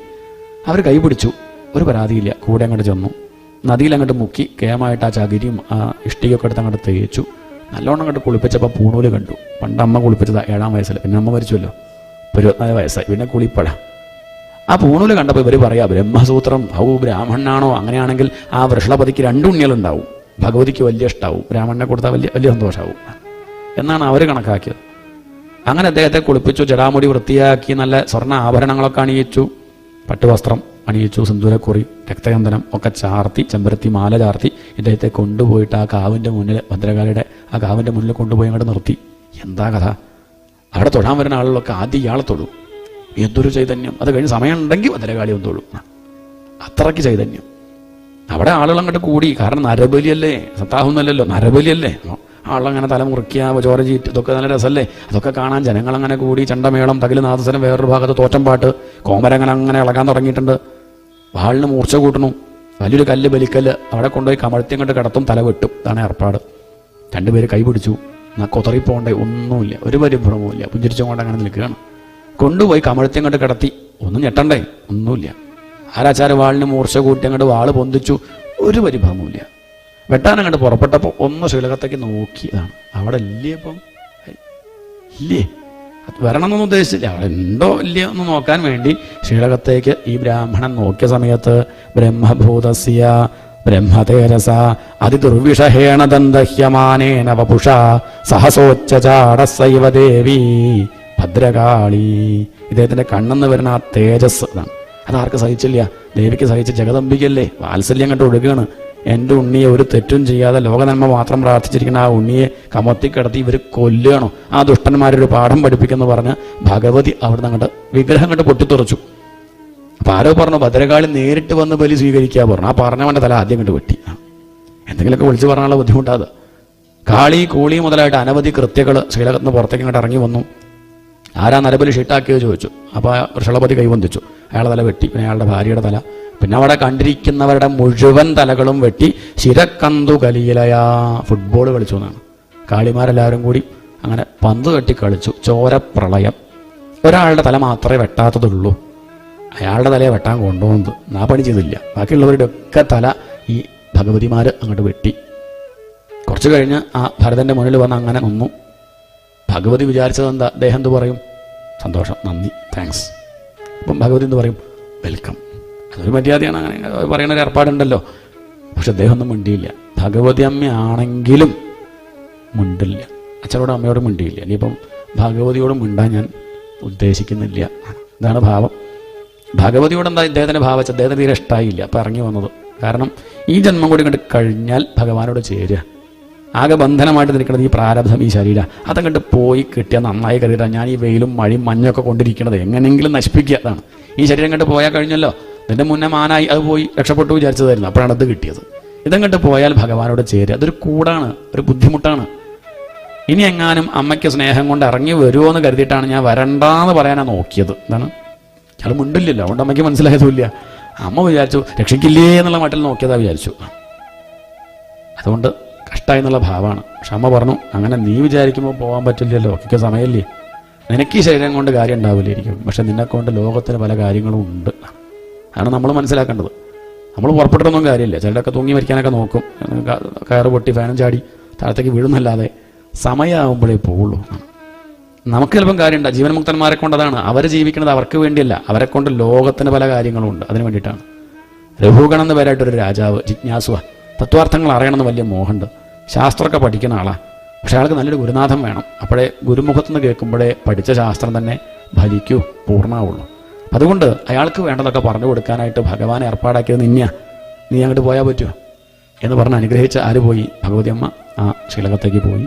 ഇതാണ് ഭദ്രകാളിയുടെ അനുഗ്രഹം കിട്ടിയ ഭരതൻ്റെ കഥ. ആരോടും മിണ്ടാത്ത ഭരതൻ നാളെ മിണ്ടാൻ പോവുക. ആരോട്? രഘുഗണൻ എന്ന പേരായിട്ടുള്ള രാജാവിനോട്. അങ്ങനെ മിണ്ടുന്നുണ്ടെങ്കിൽ ചെറിയ കാര്യമാവുമോ? മുഖ്യമായിട്ടുള്ളൊരു കാര്യമായിരിക്കും ആ ഉപദേശം. അതൊക്കെ പ്രഭാതത്തിൽ കേൾക്കാം. ഈ പ്രഭാഷണം ആ ഭഗവതിയുടെ പാതാരബന്ധങ്ങൾ സമർപ്പിച്ചും കൊണ്ട് നിർത്തുകയാണ്.